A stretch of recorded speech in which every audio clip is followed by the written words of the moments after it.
We're live! I forgot to do a countdown.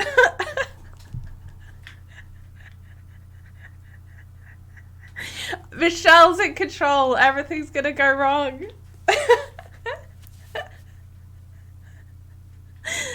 Oh, dear.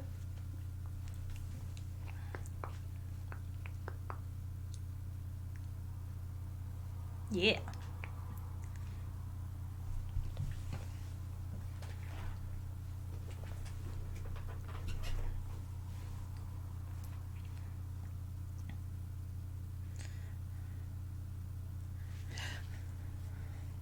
He plays Hiraeth, the Fey Paladin.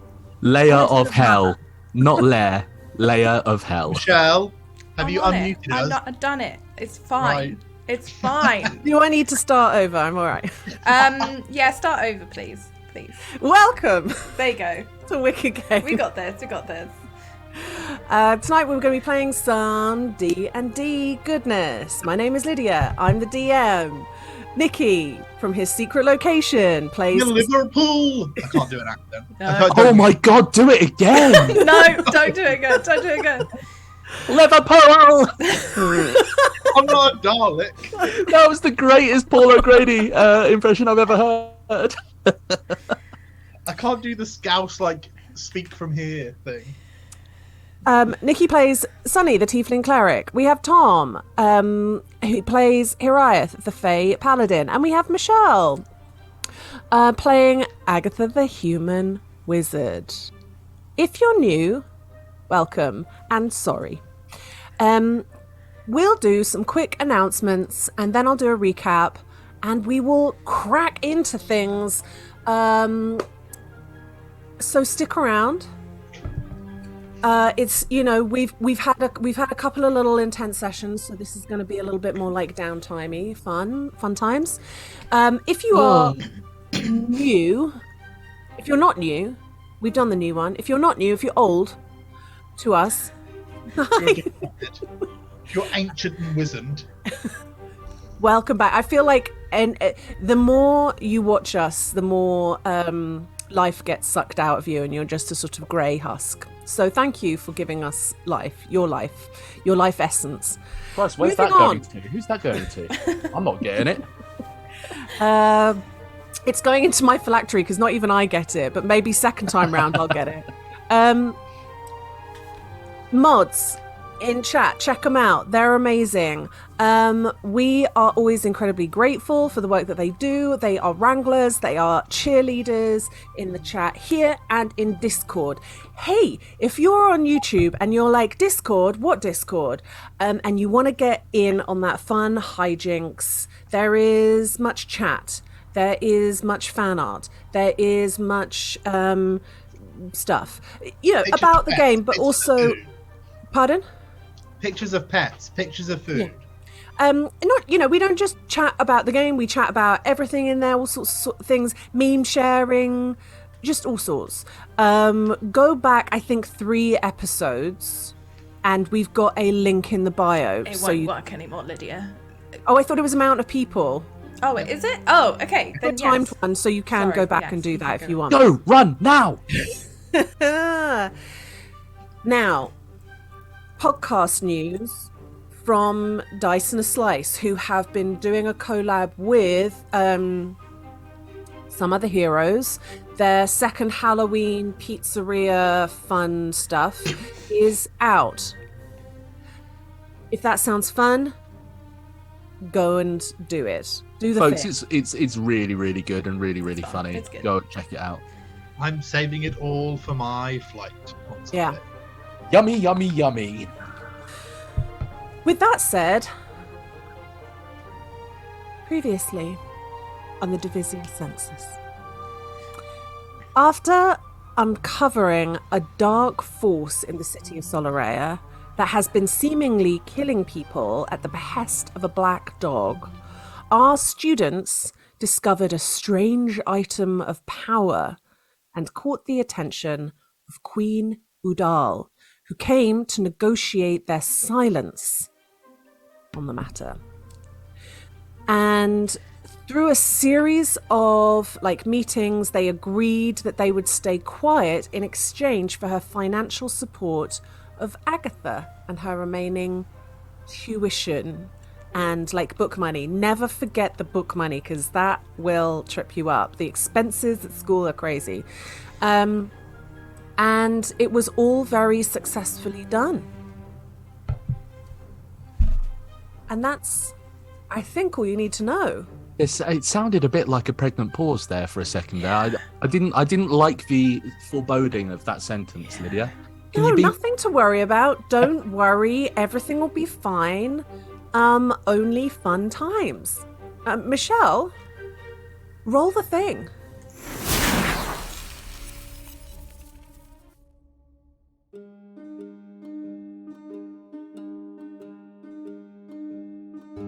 In the heart of Maridia, looking over the glittering city of Solaire, is the world's finest centre of learning, the Divisia Sensus.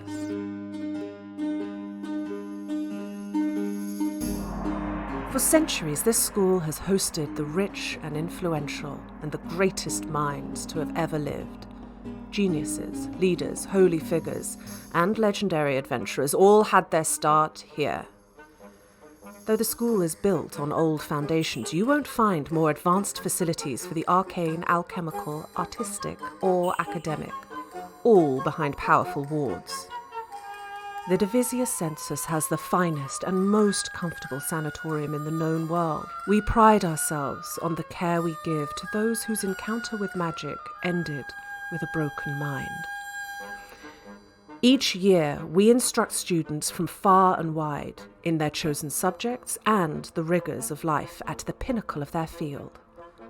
There is no greater, safer, or more prestigious environment in which to receive an education. Lady Sophronia Apissimos, High Master of Divisia Sensus, welcomes you.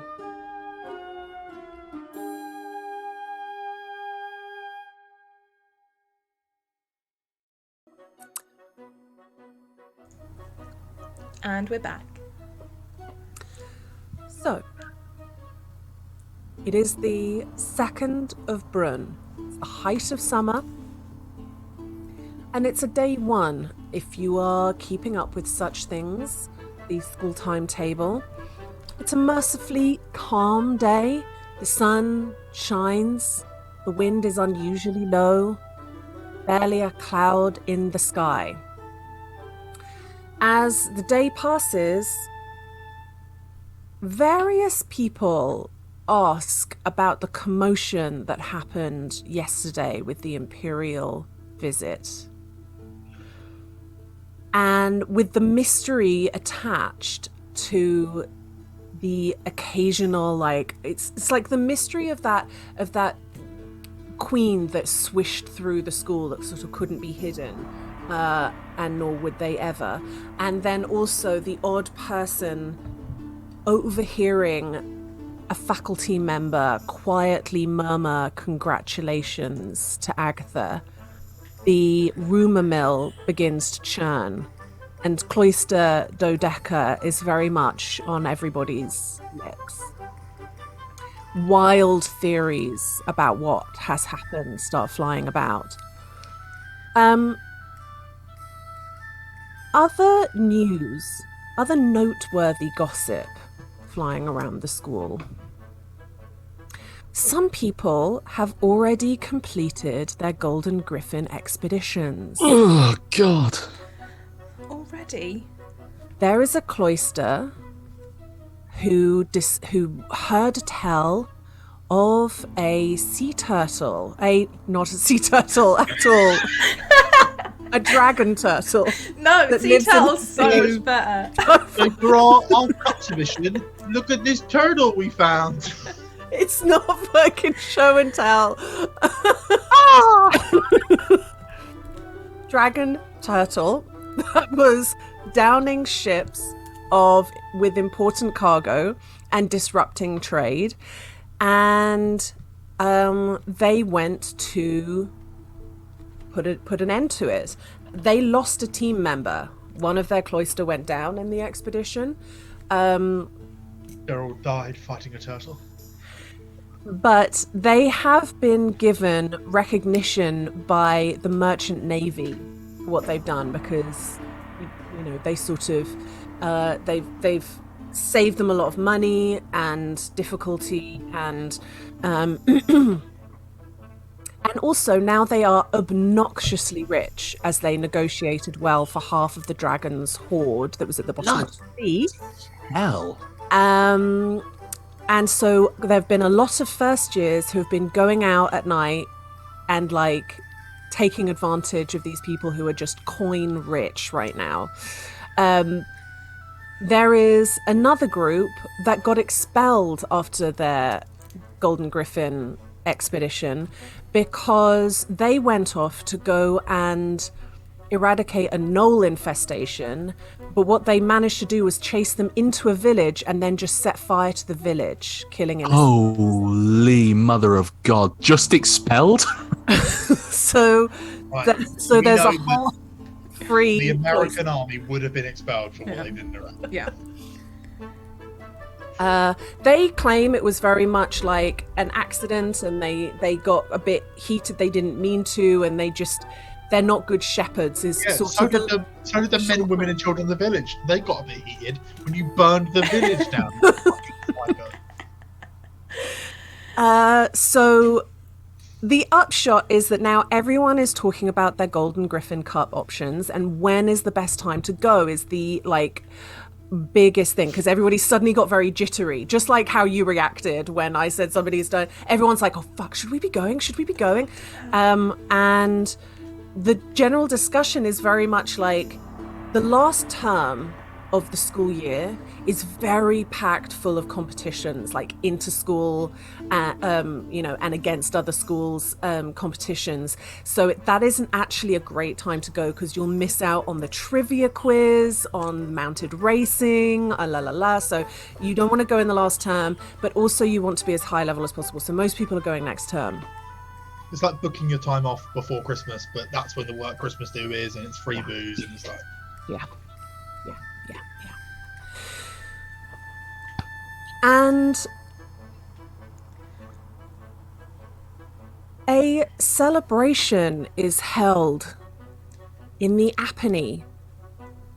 News gets to the school from with a little scamp, a little street scamp who's taking a note up to school that eventually sort of, doesn't get past the front door, obviously, but the note does get to Agatha saying that there is going to be a do at the Apennine, and that to celebrate Agatha, but also to say thank you to everybody who helped in getting Agatha her tuition.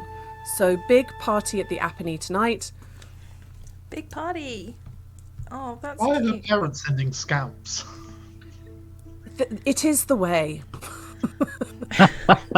Why not give a penny to a scamp? Listen, every household has a wind-up scamp. It's just part of the lore of this world, Nikki. No tinkering, Tom. No tinkering. No tinkering. Oh, tinkering. I am seeing, though, those old-fashioned dolls that just have, like, a wheel at the base with flappy leather feet that go round and round and round. So, Cute. you head up there, Yeah. and it is, of course, the Apennine is not closed to the public because heaven forbid you actually close to the public. Heaven forbid.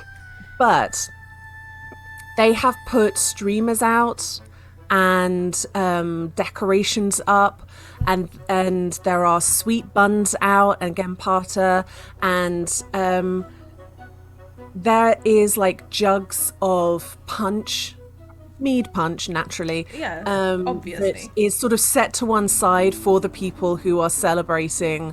I have a question. Is it punch mead or mead punch? Yeah, I'm really trying to pass what you'd put in a mead punch. Well, it's just a weak, I think of a punch as like a weak cocktail. So mead is the base point, and then it's just a lot of different juices in there. Oh, it's just a big shandy, Tom. Tom, it's just a big shandy. Yeah. It's basically one big lager tops. That's all it is. No, it's all it is. You can relax. It's really blokey as well. Out for someone up ice, call it a turbo shandy, and we'll go. Did Tracy make sausage rolls? Yeah, sausage rolls. Yeah. Yeah, there's sausage rolls for sure. That's when you know you've made it. Yeah, if Tracy makes you sausage rolls, you're set for life. Imagine her eating what is ostensibly like beige mush and being like, Yum, yum, yum, yum, yum, yum. "Yes." Your mum is telling the story over and over and over again about how she met the Queen, and every time she tells it, there is like, it seems like the story morphs a little bit more like they were bosom buddies. Yeah, Like of course. they were two great women. Like the moment that she walked in, they just immediately connected and understood each other, and like she's never going to forget Tracy. Yeah. Not anytime soon. I went to Neil and she was like, "Don't worry about that, love. Like, Don't just worry, come sit babe." with us. Sit I with think me, babes." at some point through the night, like Hariath kind of walks past as it's being told, and just walks over to Agatha and just says, "I might just tell her to nip it in the bud. It's getting almost treasonous." Oh, that's She that's told a me good that point. I can come up to her. Her and the girls are going on a little girls' holiday, and she invited me, and we're, Mum, She also, Mum, of like, how there was a lot of like crumpets and biscuits and stuff out that everyone else was too polite to eat. Tracy just swiped a few into her handbag, and now there is like the prize Viennese swirl that is never to be eaten and only to be brought out. What she doesn't quite realize, of course, the Queen didn't bring the Viennese swirl. It's the school's Viennese swirl, but it's like, this is the Viennese swirl that I took when I had a conversation with Queen Udall. Oh my god. I love Gets it so because soggy. you see where Agatha gets it from though, right? Like Pete My is mum like, wants people to Pete's smuggle out 8 like branded pint glasses out of a pub in the sleeve of my. So mum's thing. like, they're having these. Yeah. I'll put them into my sleeve. I'll just walk out like this. Like, Hey, Nikki, I had to steal one for my mum literally on Monday. it's the way. It's the way. take this. What do you Pete say? tells the story like as well, but like, and his aren't quite as wild as Tracy's, but the way that he tells it the like Imperial Party definitely promised to swing by the pub, and he is basically expecting them at any moment for the rest of time. Oh no! How do I tell him that they've already gone home? And He's just fully mishavishaming. yeah, He's always like, from now on, whenever he does a special batch, one is always going to be put to the side for the Queen. yeah. Oh, he's gonna start being like, oh, and here's one for your friend Agatha. You know, the Queen. And it's gonna, no, we're not friends. I'm never gonna see her for a while. Your friend in high places. Yeah, I'll take this to her. She'll like it. Like, Oh, Agatha, she's basically a princess. I mean, she's our girl, but she's also a princess. She's been like adopted. oh god. It's not through blood or cum. It's there's a third way now, which is gold. Blood come gold. Yeah. God. The worst game of paper, Rock, paper, rock, scissors. I was going to say it's a fantasy Guy Ritchie movie, but I just... I love this because I think it's at the start Agatha is like overwhelmed by how nice this is and is very quickly like, oh no, I don't like being center of attention, this is horrid. Mel is obviously absolutely fuming that she did not get to go and make an impression, but she has been given a couple of days off now. And another thing that helps is that Bing Bong and Mal are there, and they are all playing together to make nice music this evening. And it's like this wild mix because Bing Bong and her like, I've written Baroque, but you just took the piss out of me using that word earlier, so I don't feel like I could use it. Bing Bong's Baroque punk style, Mal's like vocals that are raw and like rock, and then Mel, who will rock and roll, maybe? And then Mel, who won't be outdone by anybody, creating incredible melodies on the harp and on the lute. I mean, you know, anybody with any kind of arcana magic knowledge at all will know that they are kind of holding back because they're playing with a non-magical musician, and everything about what they have learned is about how to amplify and make their performances extra through magic. But tonight they are a regular band to accommodate for Mel, and it's Bing Bong Unplugged. This is so The cute. Unplugged session at the Apple. and honestly, as you are, as you are. oh shit, That is exactly it. that's it. That is it. And honestly, it's popping off. Everybody's dancing. It's like extremely fun. There's a really good like mix of people there.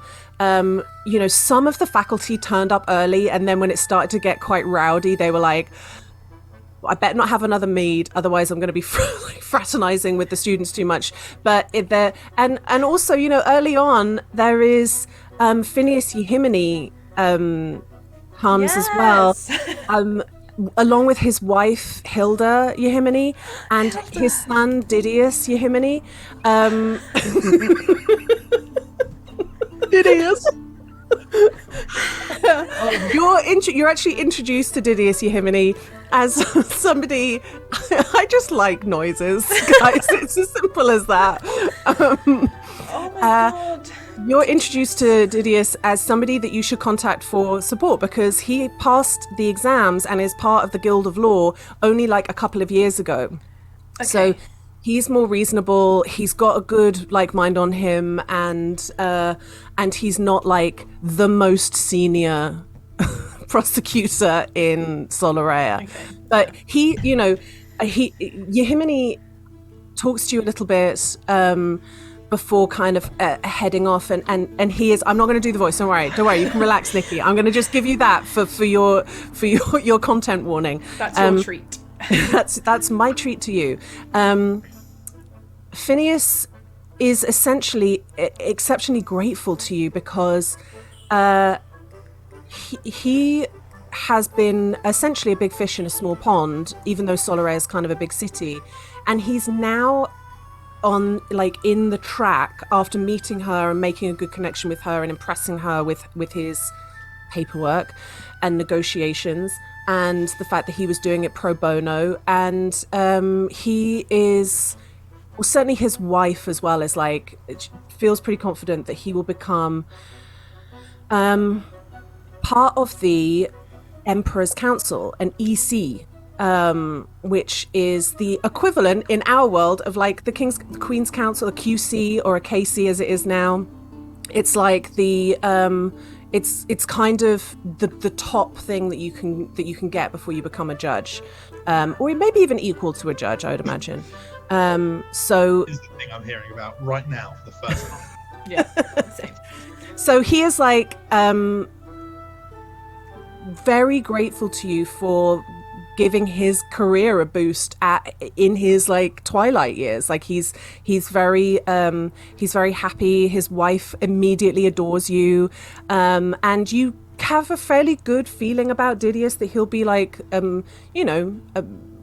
a good person to call in a pinch, essentially. So you've got his card now. Yeah. Should you ever need every other day to call for legal representation. Yeah, I tend to call between the hours of midnight and 3 a.m. Yes. Covered in blood. Is that all right? Yes. With a wild, crazed look in your eye. Yeah. And a story that is honestly kind of hard to follow. Yeah. I think just to paint the sort of mental picture, I think Hariath absolutely knows that Agatha's going to love it for a minute and then hate it for the rest of the night, so makes a point of taking a table with Hazes, and it's it's Hazes and I are chatting, and every now and then we sort of go off and dance when another group of friends comes and sits down on the table. But it's basically just your safe space. A little hub for us all just to go, you okay? Yeah, that's cute. I like that a lot. Yeah. And from time to time, Kai does pull you out to have a wild dance on the dance floor, and then sort of squirrels you back into the corner, and it's just a great. It's just a great party that is always teetering on the edge of getting wildly out of control. I think. Towards the end of the night, excuse me, I do this every time. I'm always surprised by the bubbles in the drink that I drink too quickly. You're right. You've been dancing with Hazes, dancing with all sorts of people, just moving from partner to partner. It's not really partnered dance. It is just. It's sort of becoming a bit of a mosh pit. It's below decks on the Titanic, not the top decks. Exactly. In the car. Pardon me. Like in the car. No.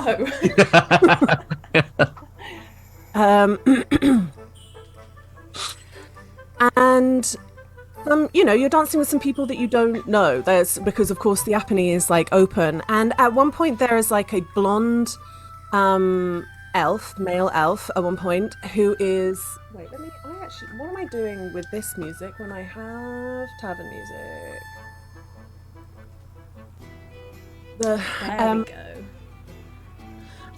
There is this blonde elf at one point who is noticeable to you only really out of all the other people that you've danced with this evening because they're extremely good at dancing, and it's one of those things where you've just been flopping around basically because it's that time of the evening, and then suddenly you've got to think about dancing again because they engage you in dancing that's actually pretty good, and they're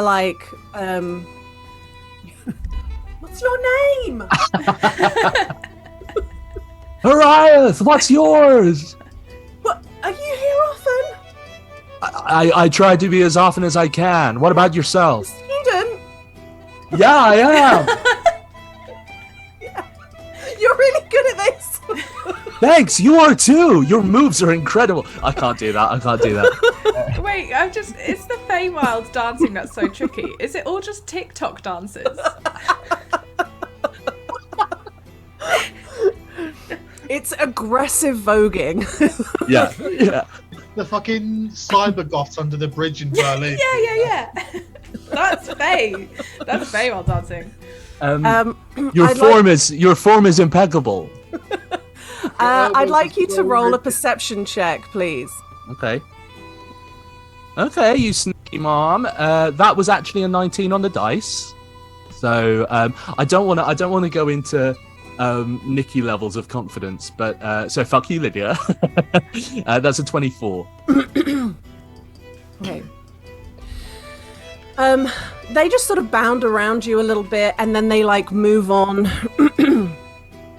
But there was like a moment where they you're dancing with them and you separate for a little bit, and then they come back in, and there's like a weird sort of swing dance moment of like push and pull and like spinning each other around, and it's quite kind of handsy in a crowd. Oh yeah. Go on. Unless I'm getting anything else from it, I think I'd just say, you didn't tell me your name.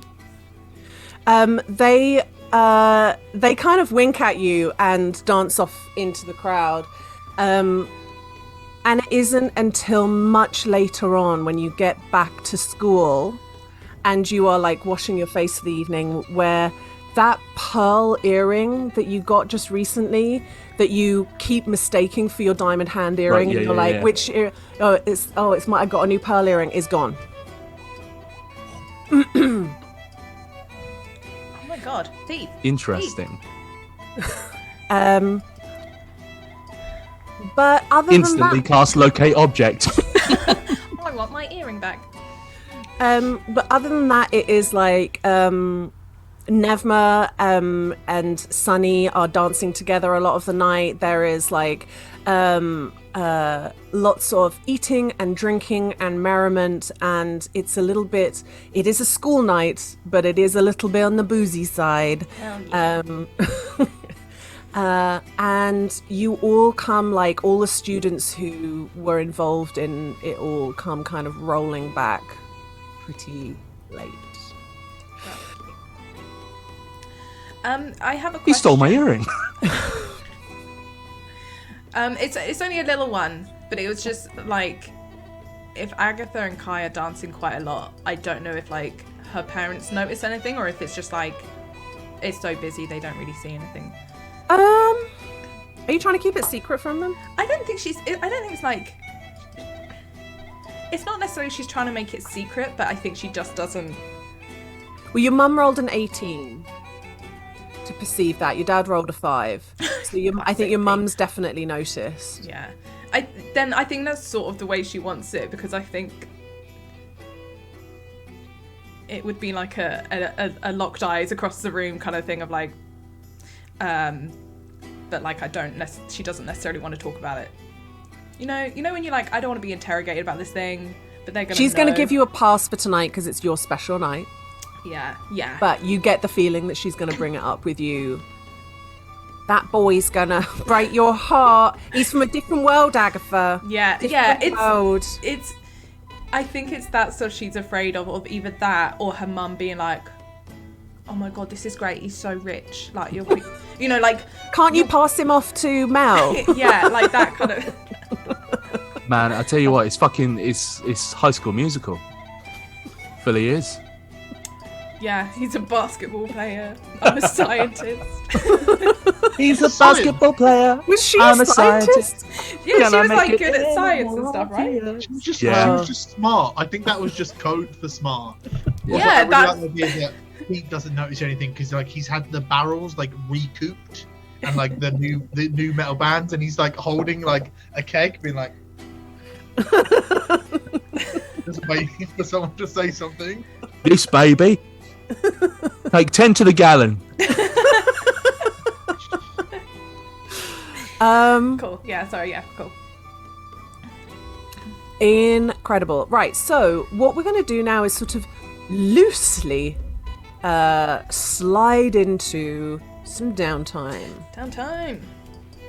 Oh shit. I can start with a couple of things that NPCs wish to do. Ooh. Kai is almost immediately wanting to spend some time with you. Well, we can change the crazy squirrel tavern music. I don't know why calling Kai an NPC feels like an insult. Yeah. Like it's not. Like it's objectively correct, but like It's what he I don't know, I think calling someone an NPC is like a proper insult at the moment. Yeah. We can call him Florida Man. Helps.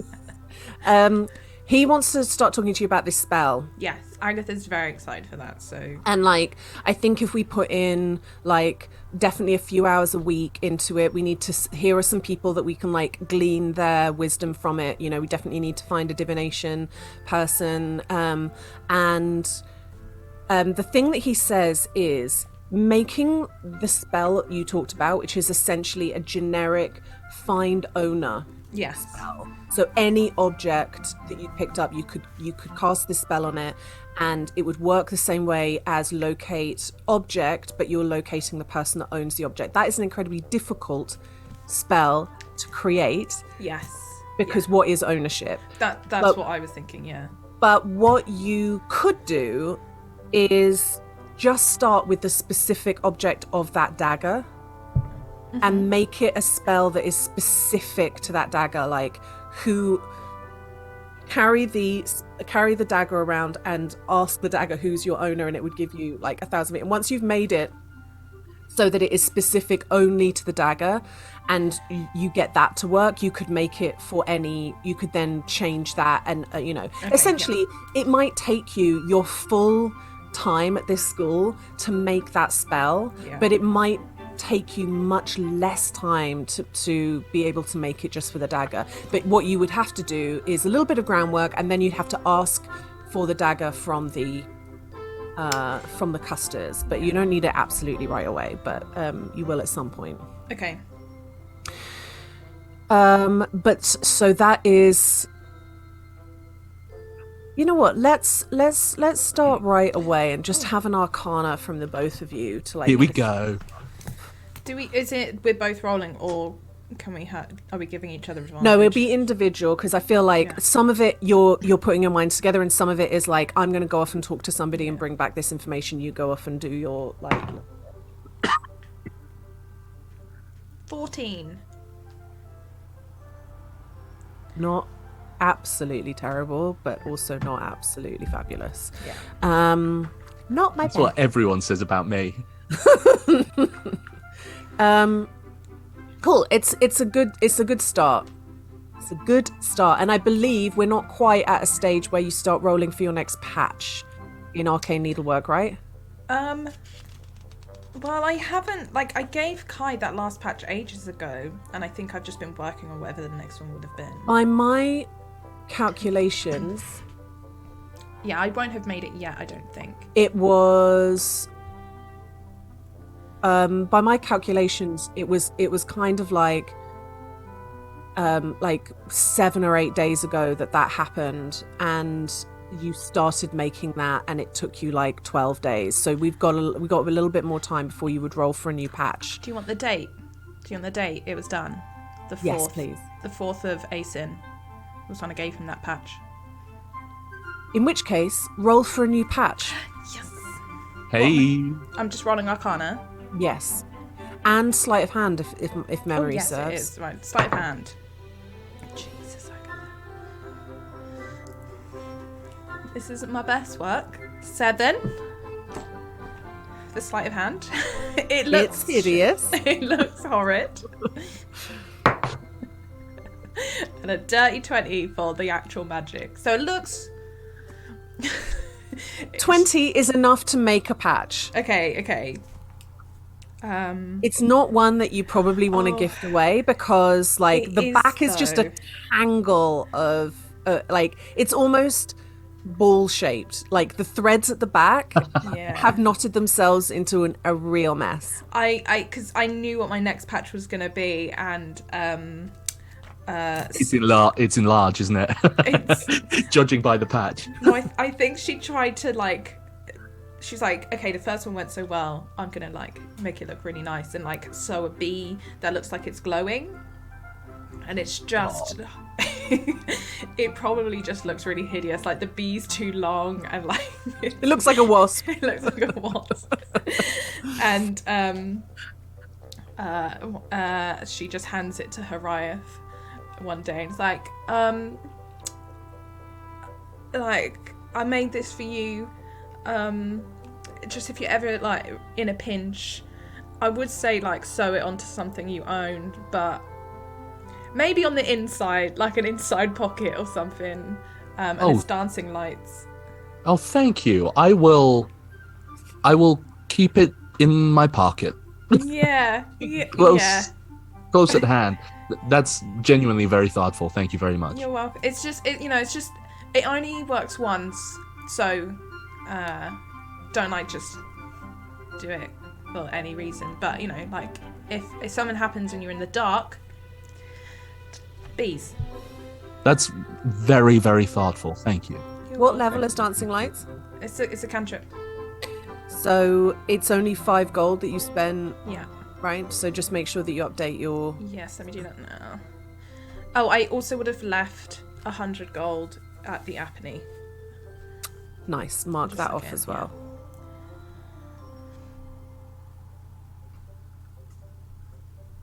Yes. I'm assuming this one doesn't, make me run away. What? Wasn't that? Sorry, I thought that was a reference to something. Wasn't that your first patch? Nope. Cool. Do Good. you want to roll insight, Tom? I'm pretty sure it came up in conversation, right? I think between Michelle and Tom, Agatha wouldn't have told. Agatha made a Yeah, patch. but Agatha did stitch it in, Yeah. canon, you stitched it in the common area and he might have seen it. So roll for insight. That's a 21. I'm really sorry. I'm actually rolling quite well today. Yeah, it was a protection from Fae. Yeah. Patch. It wouldn't have made you run away. It was just to protect. I mean, I think Agatha, those were the early days of Agatha being in Sneak. She maybe hadn't even taken Sneak as her secondary yet, and she was just sitting in the common area making something that looked really, really like a fae with a cross through it. She had the book open to the spell as well. Yeah. It's just like she's embroidering a nice picture of Hariath, and and then she whipped up a thick red thread and just fine. Yeah. Okay. I think we don't need to keep saying we don't need to keep RPing dates that people are going on, but it is, unless you tell me otherwise, you are spending time with your chosen NPCs. Well, you know what I mean. Yeah, I think for sure Hazes and Hariath are far more regularly sort of going and training together in like a very kind of companionable kind of sort of situation, and there have been like a few dates sort of scattered throughout, trying to get to grips with where the sort of the connection is, if that makes it like going from super fancy and like a little bit gaudy to just sitting in a pub kind of thing. It's trying to find that balance type thing. But I really like the fact that it's probably very hard to make a glaive fight like sensual, but I'm sure they find a way to just keep away from each other. It could be sexy, just not as yeah. Yeah, it's not holding a dagger to someone's neck, right? Hazes has, I mean, obviously, did you just quick question on that?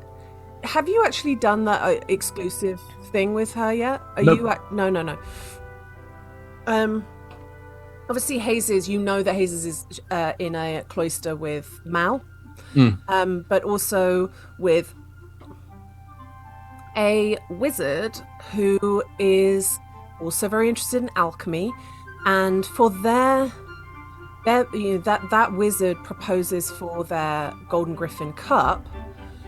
They want to try and win the Golden Griffin Cup by essentially furthering the study of shadow essence, and they are considering taking a little trip to a different plane of existence to pick up some shadow essence. Cool. Do I I not drink the grey stuff?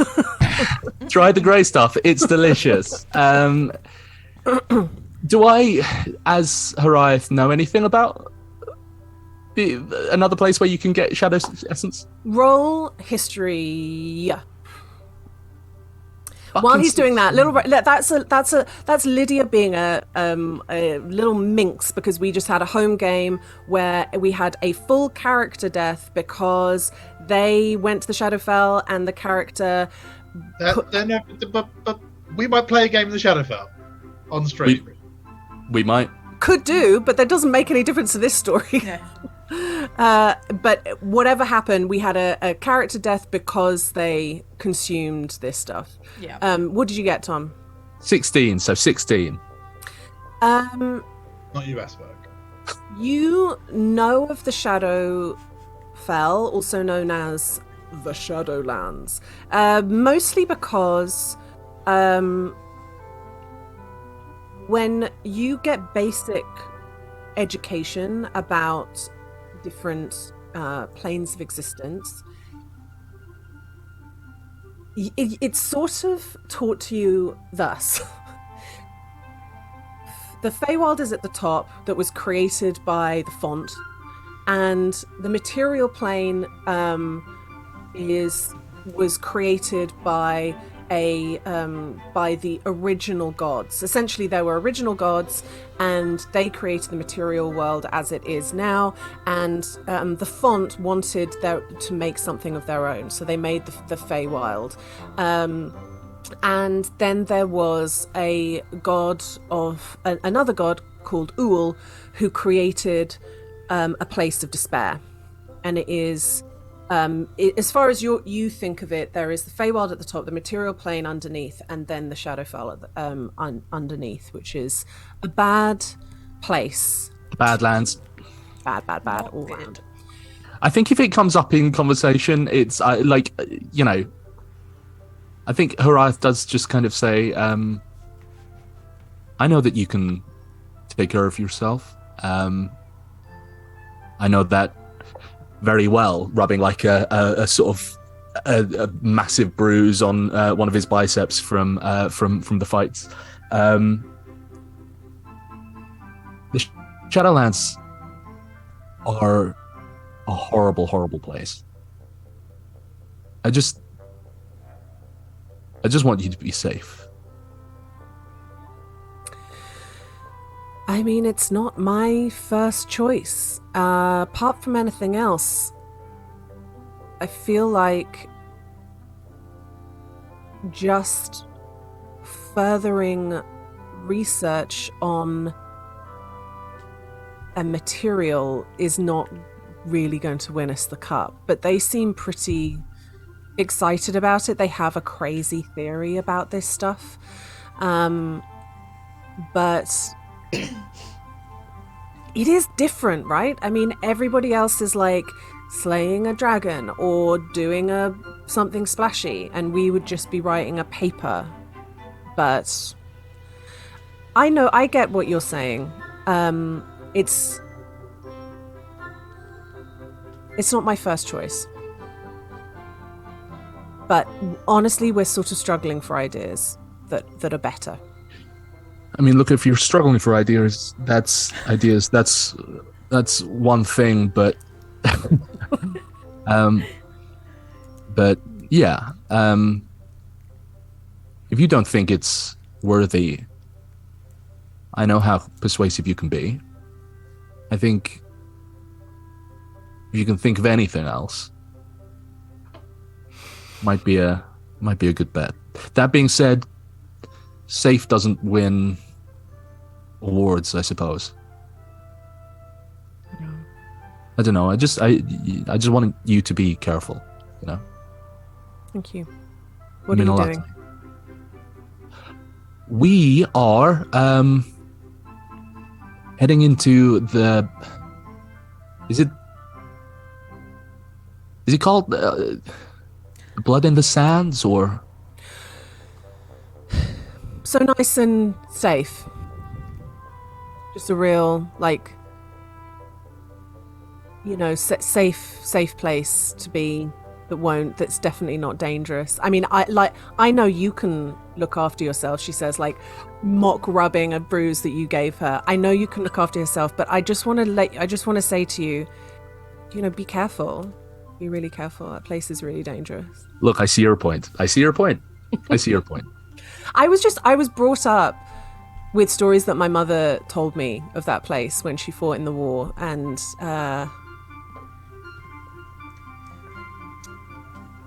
yeah, I mean, it's obviously not like that anymore, but because there's no war there anymore. But there certainly is the abhorrent mutations of the people who fought there, and all kinds of creatures that. Yeah, I've got to be honest. Agatha's been doing most of the research so far, and that sounds scary. That sounds rough. But we'll be fine. I mean, I think what's good about this, the kind of learning that we get, you and I, is very helpful in those sorts of places. So it's sort of up to us in many ways, and Sunny as well. You know, I think it would be like there'll be a lot of like responsibility on the kind of work that we do. Yeah. Anyway. Well, hey, look, all I'm saying is be careful. You know, I have more planned than just a month with you and then you die, you know? Why am I still doing this? That came out really wrong. And Yeah. look, I'd like to continue doing What was this. the more stuff that you had planned? Was it like Really after I die, you then? Before you die. It was. I was hoping that you'd live longer than the Golden Griffin Cup, so that we could still, you know, be an item. Me too. Yeah. But you know, if I do die, put a black daffodil on my grave. You sort of notice that she's got a pin that she wears quite a lot. That's a black daffodil. Okay, will do. Yeah, I think like this. Just stretching time here. I think this conversation is happening, you know, at a date, as I think as we're walking home, I bend down and Faycraft a black daffodil and just sort of tuck it behind her hair, and I just kind of go, I'm not gonna kill you. That was getting the flowers ready for my grave. Well, look, you deserve as many as you deserve them all whilst you're alive too. Is that? She takes like one of the daffodils from the little posy that you put in her hair, and she gives one back to you and goes, yeah, let's make daffodils while we live. And kind of pins one to your lapel, and you walk back in silence. The whole time he's just going, I actually don't know what I said. She's thinking the same thing. What the fuck?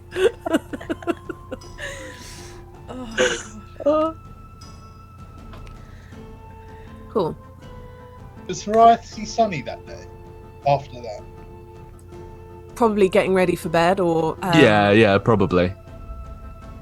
I think when Hariath comes in, I think Sunny's first reaction will be like, "Oh no, What? what happened? What? If you funeral?" No, looking down at the sort of the bright billowing kind of chiffon thing that he's got on. No, why? He's gonna like gesture towards your daffodil. Oh, that. Yeah, no, that was. I just kind of made them for hazes. Oh God, no! What? What did I do? No, what happened? Is she okay? Can we do anything? She's fine. We went for a drink, and we went for a meal, and then we had a dance, and then I brought her home. Why? What's She's okay? She's fine, I think. What? Right, why'd you give her that flower? Because she said she she had it in her lapel, and She had one on her. yeah. What? Wait. She had a black daffodil on her. Yeah, on her lapel. Yeah, like not a living one, like a kind of ceramic just a little pin. likeness. Oh. And then we were talking, and we were sort of saying, talking about Golden Griffin Cup and how I wanted her to be careful, and she said, I'll tell you what, if I die, put a black daffodil on her grave. Yeah. And then I gave her a posy of black daffodils. What did I do? Why would I do that? So you don't know what that means? No? So no, it's fine. You're not from here, so it's not really on you. It's sort of like a tiefling thing. Oh. It's sort of like so sometimes like when tieflings die and stuff, people they engrave black daffodils into their headstones, or they leave black daffodils on their grave. It's sort of like a symbol, like their soul is free and it's not bound to hell, and it's sort of like a very specifically like a tiefling thing. Oh, I'm sorry. I didn't mean to. No, you shut me up a bit. I thought the worst happened. Oh God. Oh, So that. it's like you like basically walked up to your grandmother and gave her some white flowers that spell out Nan.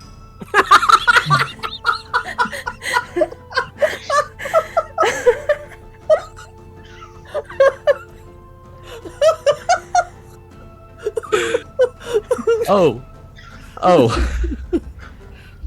Right. Well, I don't think I'm very good at doing this with someone I care about. You're fine. I think maybe you should have asked one more question Maybe one more. before you conjured up a bunch of very specific funeral flowers for the tiefling that you was with. Yeah. Not only was it foreboding, it was also mildly appropriative. No,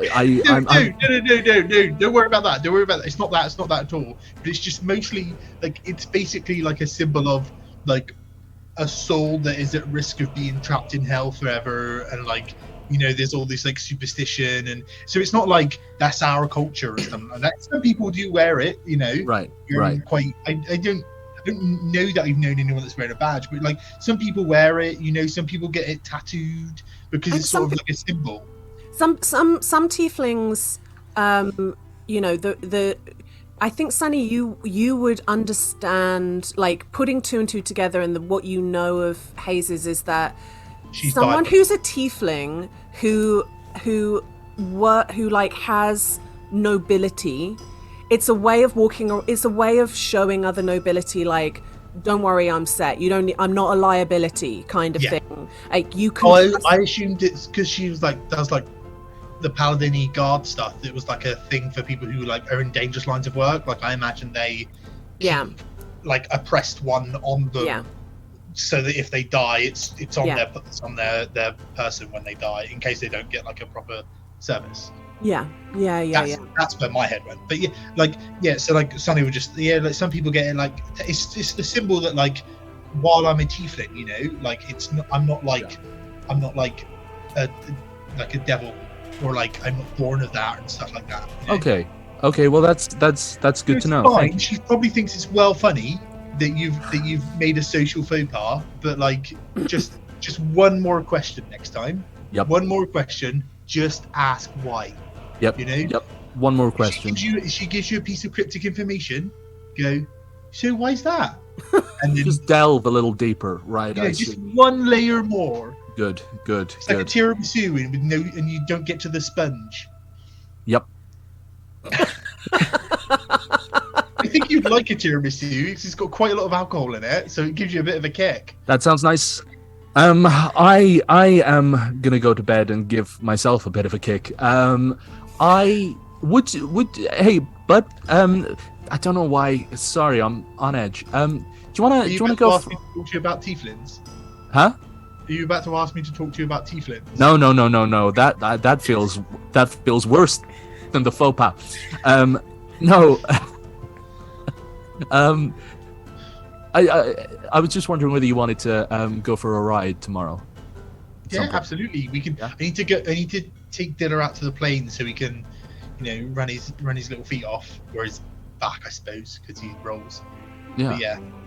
I want to see you. I want to see you on this board as well. Yeah, it's just like normal, I suppose. Do you have like riding boards where you're from? Nope. We kind of do, but they're a slightly different. They're just a slightly different thing. It doesn't matter. He says, thinking of a car in his head. Yeah.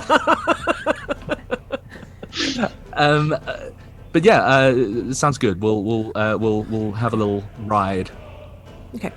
Yeah. Good night. Absolutely. Night. Another thing that happens at some point, I'm gonna sort of let you guys take over and you can tell me what you do with your time off. But one thing that definitely does happen is everybody at some point, I mean, you don't have to at all, but everyone's going to the prom, so everybody has to address clothing. Kai had said that he was gonna go to the Mithril Thimble, and he asks Agatha to come along. He has an appointment there, and so if everybody else wants to tag along, they're welcome to as well. The whole school tags along. Yes. I have a question for you. Yeah. So there's the dress code, and it's like the color system thing. How much of what you're wearing has to be that color? If you're only wearing accessories, they have to be noticeable. Otherwise, it's sort of too cryptic. Do you see what I mean? Like, if you're only wearing a corsage, you got to make that corsage big. In my head, when you said you're only wearing accessories, I'm like, do you think I'm going to wear pants and like the fake cuffs and like some bunny? I'm wearing nipple tassels and that's it. So, like, I think Sonny would think, basically, him and Nevma could wear black with that colour as an accent. Mm-hmm. If Nevma felt more comfortable.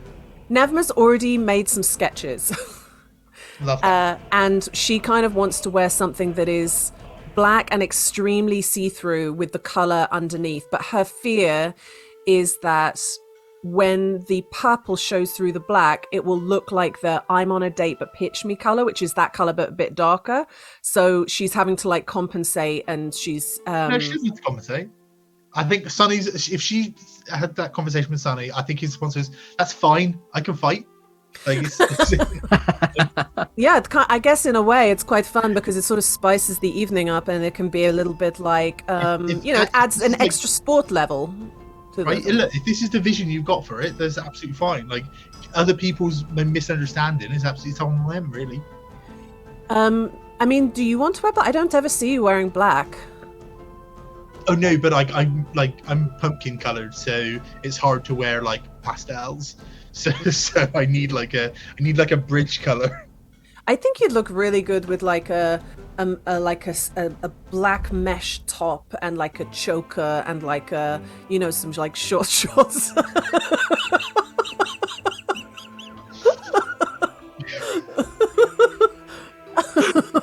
And flip-flops. And some like chunky black boots, you know? Right.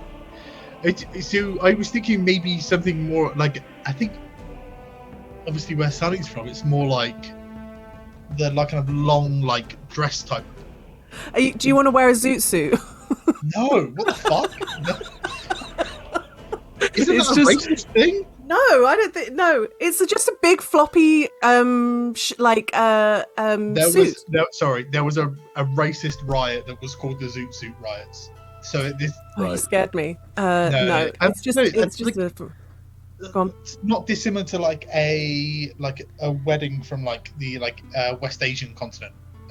You know, like those kind of like layered like things. I think that's what Sonny would initially go to in his head because of in Quellar it's lots of light layers. But I think up to a level, I think he's happy to go with whatever Neville really wants to do. Like he's not. Okay. Just not the choker. Everything else. That's a bit much. I don't like things too tight around there. Too tight, don't like it. Hello, I'll do Dev the- Matters. I'll do the mesh top, and that's all you get him. So with that conversation, I think you can take that like concept to the mithril thimble and see what you can kind of get out of it. Hiraeth, are you and Hazes getting your outfits separately, or do you go? No, as, we'll like- go along, and I've just realised that we have to have that conversation before we get there. But yes, Should we go by outfits? Yeah, sure. I'm like 3 steps from the door. Wait, what colour are we getting? I just imagine going through all of the already made kind of tailored outfits, just going, this one's nice, what about this one? And just going going through each of the colours, just like, what about this? Oh, good, I like that. Yeah. Like, They have it in this colour too. Which colour do you prefer? yeah. Right. Yes. The Mithril Thimble tailor shop. I won't lie, they were expecting one person and many turned up. So the people who work there are not only sort of ranging, there's a sort of range that swings between pretty annoyed and very flustered. But in the shop, there is an elven man named Dahal. White shoulder-length hair, loose trousers with embroidered blue silk waistcoat, and a human woman, middle-aged, called Donna, with short blonde Karen hair. Sorry if that offends people. Just a short, like, bob, and very high heels and lipstick that has sort of bled into the wrinkles around her mouth. A young half-elf woman called Marl with dark blonde hair and a dress that has like a slit up the side that's showing very flashy leggings underneath, and a young gnome man called Hans with black hair. We got Hans, Dahl, Marl, and Donna. That's the crew at the Mithril Thimble. And so they kind of get quite sort of like, we'll deal with Mr. Cremata first, and they immediately sort of take his measurements. And while that's sort of happening, he sort of says, the person I'm going with, Agatha, come this way. Yeah. You're already getting yours made, aren't you? Yeah, is that okay? Yeah. Yes, well, just let's talk about what your vision was for it so that I can match, because you know what my style is, and I want us to make sure that we sort of meet in the middle somewhere. Yeah. I don't really know. It's sort of like, and I sort of explain it, and she's like, I thought the whole like dress had to be the whole colour, so I was just gonna do like a block colour thing with like. So some, am like, I think that's what I'm gonna do. Okay. Oh, okay, cool. Yeah. Yeah. Yeah, he's like he's sort of imagining wearing like bell bottoms in the colour. Yeah. And then like a sort of polar neck see-through top in the colour, And he doesn't really know what to do with the arms, whether to like have a jacket or a waistcoat or anything, but he's thinking just like he's sort of going to Harry Styles it a little bit, and leave it at that kind of look. But I don't know, is the silhouette going to clash with her silhouette because she's going with that A-line sort of thing? And between Agatha's just like, my silhouette? What? A-line, I think I'm getting A's. I fully imagine Agatha like bringing up a drawing of like a quinceañera dress or something, like one of those massive sort of like frilly things. Yeah. I saw someone in something like this about 4 years ago, and I thought, you know, She's going to be Kaylee in Prettiest girl in the Firefly. whole world. I don't want that for her. I don't think I would let her be that either way. But yeah, I think that sounds good. I think you don't need a jacket. I've got like sleeves, but they're like separate and they're like see-through. Ooh. Yeah. Yes, that'd be really nice. Okay. And like a scarf thing. Vida suggested it. Yeah. Yeah. Nice. Yeah. And then I just wondered if you might like these, and he like pulls out a pair of heeled shoes that are they're a little bit like glass slippers. They're a little bit like they don't have too much of a heel, and they've got like they're like crystal, but they've got that purple color like going through it, so it's going to match everything. And they're just a very simple shoe, but they're made out of see-through like enchanted stone. They're beautiful. Thanks. Yes, I thought that might sort of work with the outfit, and if you try them on, I think they'll be comfortable. Okay. Agatha's suddenly looking down and looking at her one pair of boots that she pretty much wears the whole time. And Has she been Johnny Beanboning this whole time? She's been too afraid to say anything. Sunny talks so much shit about Johnny Beanbone. You can't know. No, These toe beans are just bones. Also, presenting clear shoes mean that anyone more than 5 foot away from this person just went, so I wonder what you think about this.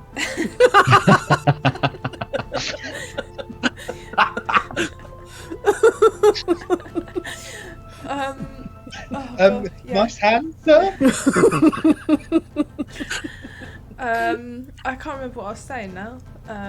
it's all right. We shouldn't laugh too much. They are his great grandmothers. Oh, he just slowly starts to dress you like his grandma. Stop making it weirder than he is. Yeah, stop making it weird. Sorry, go put your leather hot pants on or whatever it is Never's putting you in. It's not my fault. Lydia's obsessed with see-through clothes and leather pants. Like, it's Yeah. all I she's have talking clearly about. explained that the fashion for the last 5 years has been sheer clothing. It's all sheer. Dude, fashion trends. That's the point. Agatha's dress, like, it's sheer in the way that she can handle. Like, the arms are kind of sheer, and like the dress becomes sheer, like more sheer as it gets lower down, but it's still like so modest in comparison to everyone else. But she's like, I'm trying.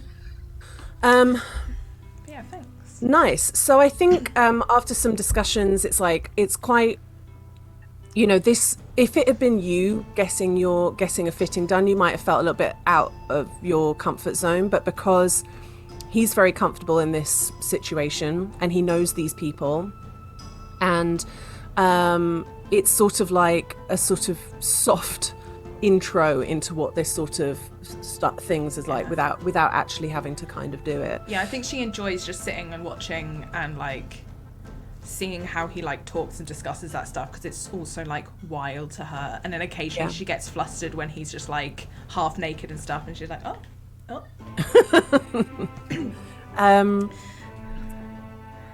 Great. Sunny and Nevma get fitting, get their measurements taken. Are you wanting to like buy custom outfits? Yeah. So, a regular custom outfit is around 30 gold pieces. Okay. And If you want like shoes to match, that'll be an additional 15 gold pieces. And if you want, you can have special effects, like magical special effects put on your clothes, but that is obviously a lot more. Can I pay for have Horiath's shoes make a fart noise? Oh, I think you're going to get those shoes that light up.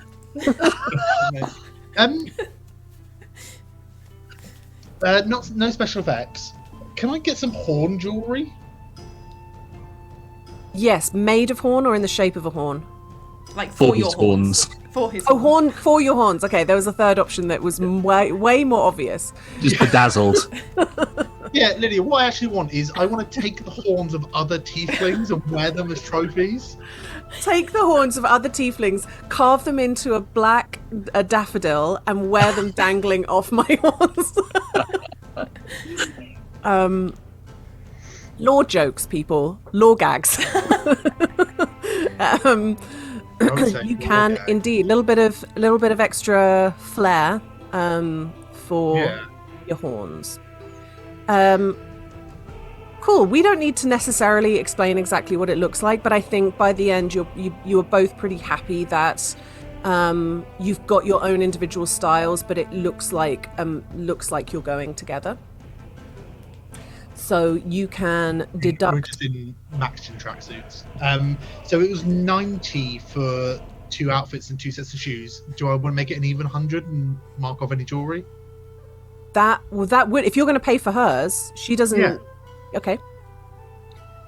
She's very grateful. She says that's lovely and is sort of surprised as well, but it's really nice. Thank you very much. So 100 gold pieces. Yeah. And does that cover jewelry for her as well? Or like? I think she sort of Very says not to worry about that because she has such a huge chest of completely unworn jewelry that her mother has sent over, and she quite wants to wear something that her mum's given her for that day. Nice. You will pick that up a couple of days before the you just go in and make sure that everything, get the last minute fittings, last minute kind of tweaks, and then get it the day before. Hiriath and Hazes.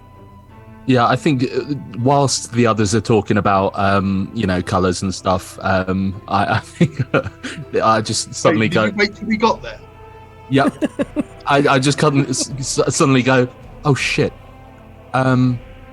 We haven't spoken about colours. No, we haven't. So I think as ever, that's on me. No, well, I mean, we've been on really quite a few dates, and neither of us have brought it up. Yeah. I mean, did you have one in mind? Potentially, did you?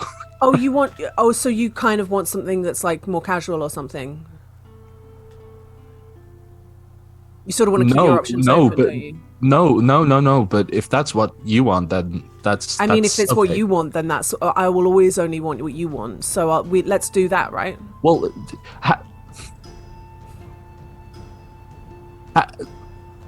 how do you feel about just pick up one of the colours from one of the swatches from the shelf and just kind of go raccoon it, kind of, and it's the like lilac-y kind of.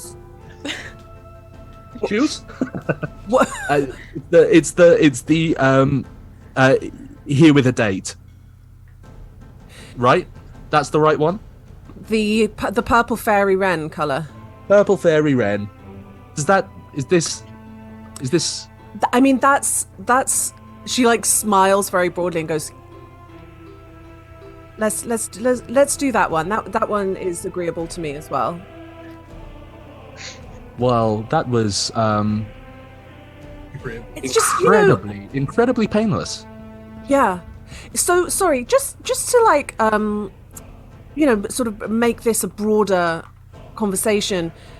Would you say that this is the color that you would generally, when you think of our relationship, this is the color that sort of comes to mind, or are you kind of thinking more like, she picks up I think it's like the orange color and is like this, like like down to clown is like more what you think when you think of us, or I mean, if that's what you think of it. Sorry, I mean, I think I'm enjoying the awkwardness too much, and I apologize to the others. I'm loving it so much. I imagine there's like just foreheads peering around like dresses and other like places like. And Donna is like waiting with a tape measure, just kind of frozen in place, watching this conversation, waiting to like to take your measurements. I mean, I kind of, you know, I get, you know, I think I think the normal thing about that you would think when, you know, because we've been just dating, haven't we? We've just been on normal dates, which is for everybody, right? And of course, you know, there's other things to consider as well, because, you know, you are, you know, like as she sort of starts to say that, because that's a complication that I don't actually think Mariah wants to talk about right now. I think he just sort of like slowly leans in and smiles and goes to kiss her, and just sort of says, I have not been down to clown since we started seeing each other. Okay. I like you, and if you would like to, I would like to go out with you. Okay. Okay. You like that too? Yeah. Okay. Yeah, I think I could do that. Yeah. Okay. So you haven't been dating other people while you've been dating me? No. Is that a thing? Have you been? Was that Agatha? Yeah. Agatha just watches me like, wait, what? Have You've been you dating been? other people? Have you been dating other people whilst you've been seeing me? It's genuinely fine. This is not me saying it's a bad thing. I can sort that though. What? I mean, now that we've discussed it, I won't. Cool. Sorry, I realized. Sorry, I realized that what might have sounded accusatory. Now that I understand what you're saying, that's okay, and that's on me for not being more vocal about what I think of you. I like you a lot, and I think it's fairly safe to say I haven't done this monogamy thing that often. But do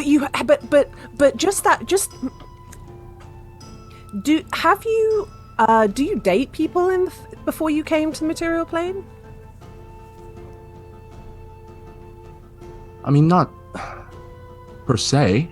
No. What defines dating? Dates? Yeah, I mean, you know, you can go on an official date, but then you can also just like hang, can't you? Yeah, hanging. Yeah, I've been down to clown. Where are these clowns coming from? I think Kai's sitting next to you going, I don't know. Bullshit.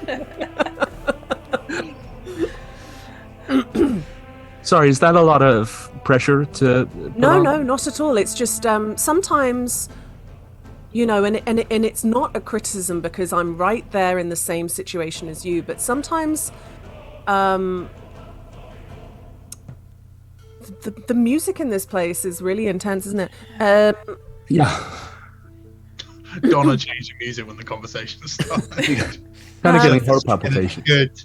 I'm assuming the heart palpitations are from the music, not the conversation. It's just that sometimes, you know, there's you know, there's a kind of interesting juxtaposition when I think of you, and there's the one side of you which is so suave and so princely and so cool, honestly. And then there's the other side, which is the one that is frequently talking to me. And then I kind of think, I wonder if they do any dating in the Feywild at all. And I didn't want that to be like, of course, because, but maybe there isn't.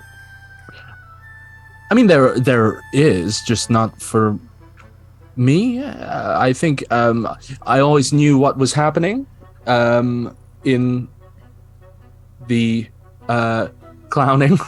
How do you guys get together then? I mean, this is a larger question, but like, how do you find a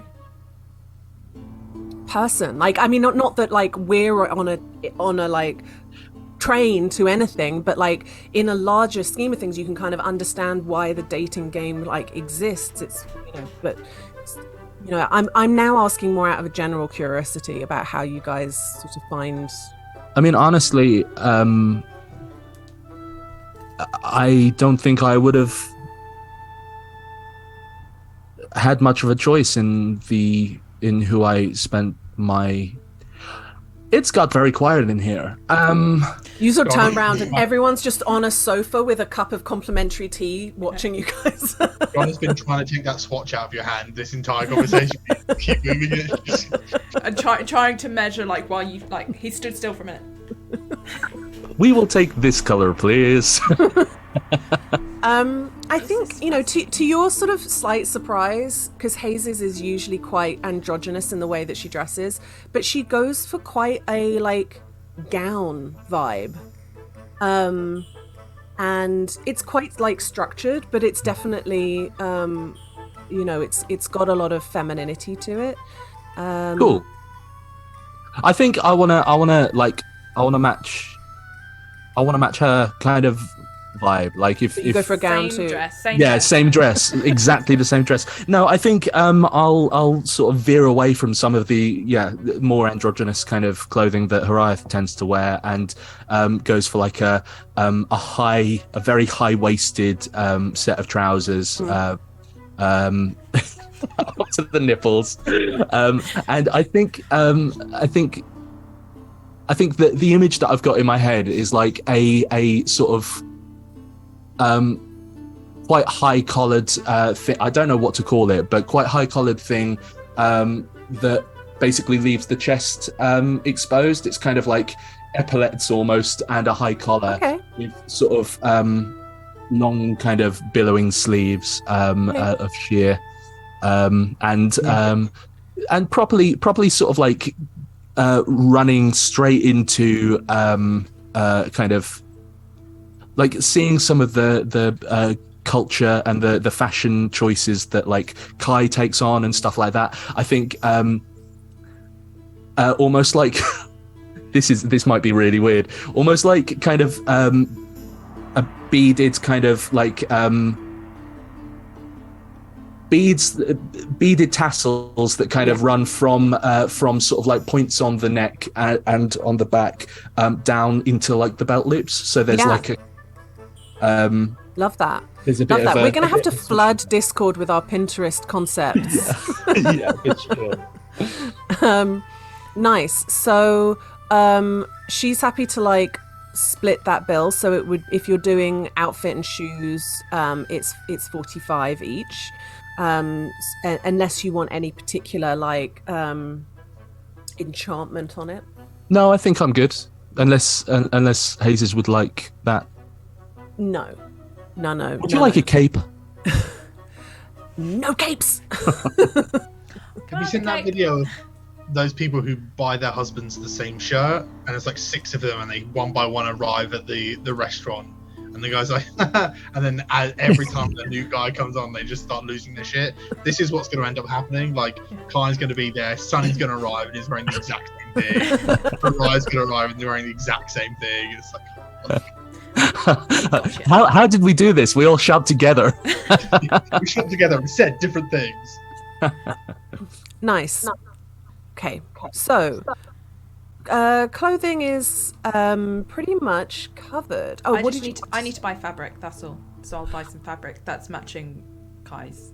Yes. Why don't you do a little wee persuasion roll to see how much how that goes? Because everything else is very much like this is the price. Donna is definitely drunk. Donna is drunk. Yeah, she must be, right? Fist is apart. Got a secret sherry behind the counter. I rolled a 2, so that's a 1. Not that one, but it is still a 1. If Donna's drunk, doesn't she get advantage on persuasion? Is Donna been drinking? Secret Sherry, Lydia, you said it. You just said it. Secret Sherry. Go on, you get advantage. Secret Sherry's my favorite 007 character. Secret Sherry's in the dragon. It's still bad, so don't worry about it because it's an 8. Not your best work. 25 gold pieces for the fabric that would make the thing that you're asking for. So a little bit of see-through fabric, a little bit of like good quality cotton for the rest, a little bit of silk for this, that, and the other. Agatha knows that is ridiculously overpriced, but she doesn't think that she's being conned. She just thinks rich people pay these ridiculous prices. Yeah. And they do. And they do.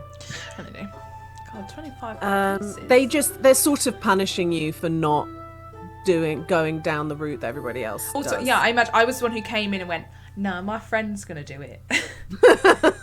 I've got a friend who makes dresses, so I actually don't need to shop here. Nice. Okay. Oof, 25 gold. I think that was incredibly painless. Yeah, I could have made it more painful, but ultimately I just want you guys to look good and get it done as quickly as possible. Tell you what, the entire time Hazes and Hariath were having a conversation, chat was all capsing, going, inside check. I don't think it was as painless as you think it was. Nope. I was loving it. Agatha was learning a lot. Okay. Mounted racing practice. I would say that maybe around the 8th of Brun, there is it's not really an event, but what it is that it's on the horizon, it's coming up, and it is like an informal race.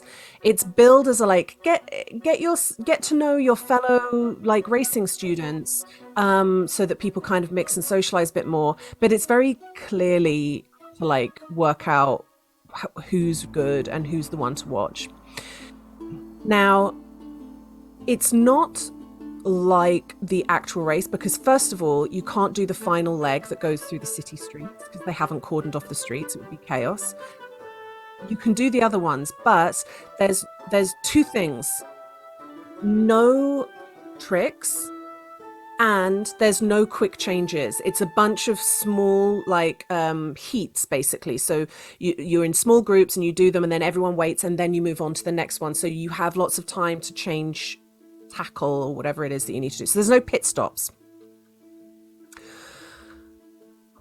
But you are put together, Sunny and Dilla are put together with a couple of the other people from your year who are racing. Now we're going to do each section.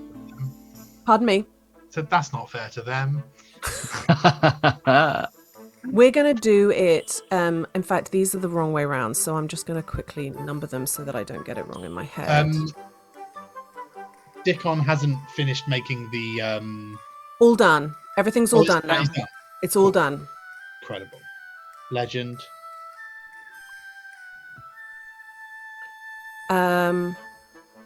So the order goes like this. You start off in an area that I call it long grass, but that sort of makes it sound like there's clover and stuff. It's that reedy long grass that you get in scrubland. It's very tough. Okay, Lydia, I'm gonna need a measurement because I don't know what scrubland is, and I couldn't tell you how big a reed was. Basically, long The plains come in like two varieties. One is much more rocky, and the other has like weeds that are very tough, like grass that no taller, like this, like sorry, like this. Like over a foot tall. Is it Yeah. like at Wells, like that kind of grass?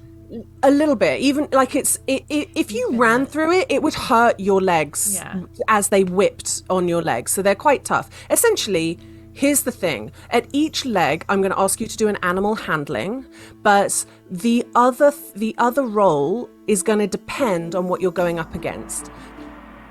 First leg is long grass. That's going to be wisdom because it's a bit like a survival check to like navigate through these long grasses. When you say animal handling, do you mean a mounted racing check? Yes, a mounted racing check. The second leg is sandy, and that will have an additional con check, which you will do at advantage because that is your home turf. That's the only one that you'll do with advantage. So on that one, you've got advantage only on the con check. The animal handling will be normal. Third leg is the rocky plains, and that has obviously your regular riding check, but also dex. And the final one is the mountains, which is the regular riding check and strength. Right. Are these my stats or the Marmo stats apart from the con and the wisdom? Yours. Cool. Love that. So, I would like you to tell me what you roll, and I'll do some rolls for the other people that you're doing. So the first one is a straight wisdom or survival plus a mounted racing check. Mounted racing and wisdom. Just flat wisdom, yeah? Mm-hmm. Cool. Right, I'm going to do the mounted racing first. Or Marmo riding even. A 22 on my Marmo riding. Very good. And then this says perception. Oh god, a 9 on my wisdom check. Okay, that's a tough one. That is a tough one, and it's not surprising. This is extremely not your vibe. You've been trying to work it out with Chris when you go on your rides with him, like how am I going to navigate through this stuff? And the board does help, but you just have to know that grassland so well to work out your route through. 1 second. So the next one is sand, which is mounted racing or Marmo riding, and then Dex. Yeah. The next one is the second one is your vibe. It is con. It's sandy, so it's it's your riding check and it's con. Cool. So the riding was 27. It's just a straight con check. Yes. Advantage 21. So 27 and 21. Okay, cool. Hell yeah, let's go. So I'm on sand. This much shit. so far, in that long grass, your two other riders, one of which is on an Oro, and the other one is on, I'm going to say a fucking horse, which is unusual for these parts. A fucking horse. Novice.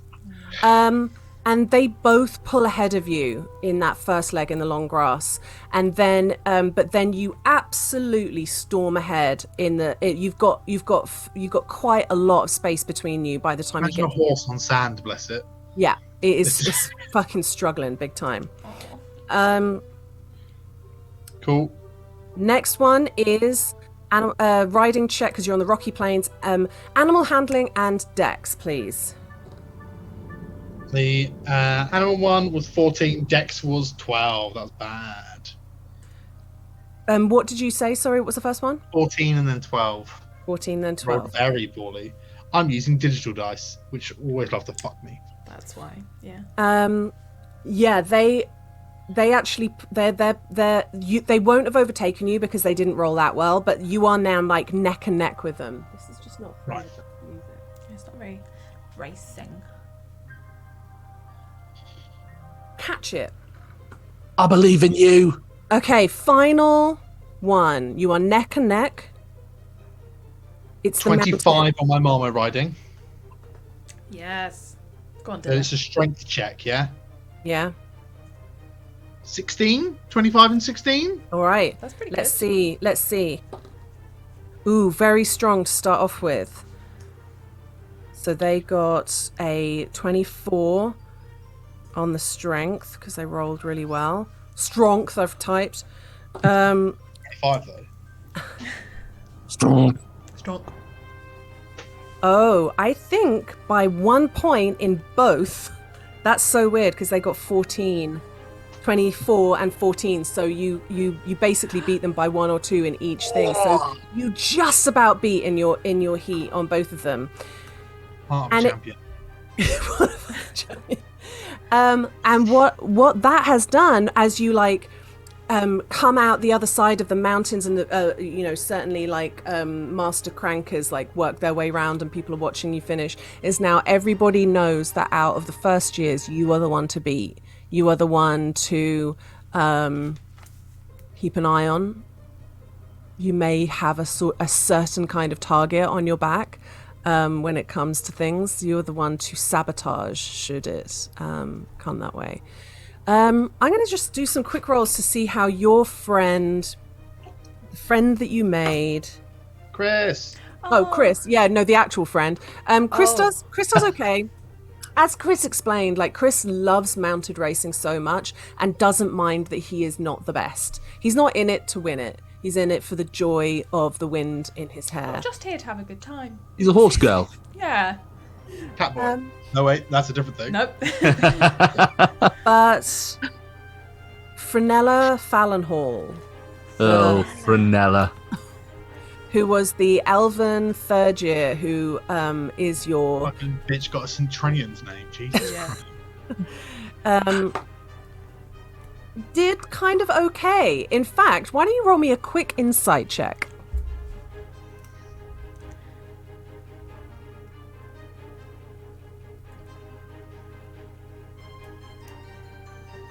Did I press the button? Or is... Second. Oh, it's a natural one. I was busy. I was in the zone. Yeah. I was You about to didn't say win. you're a halfling, but you're not. I'm just short. By I blood just- and cum, he's a halfling, but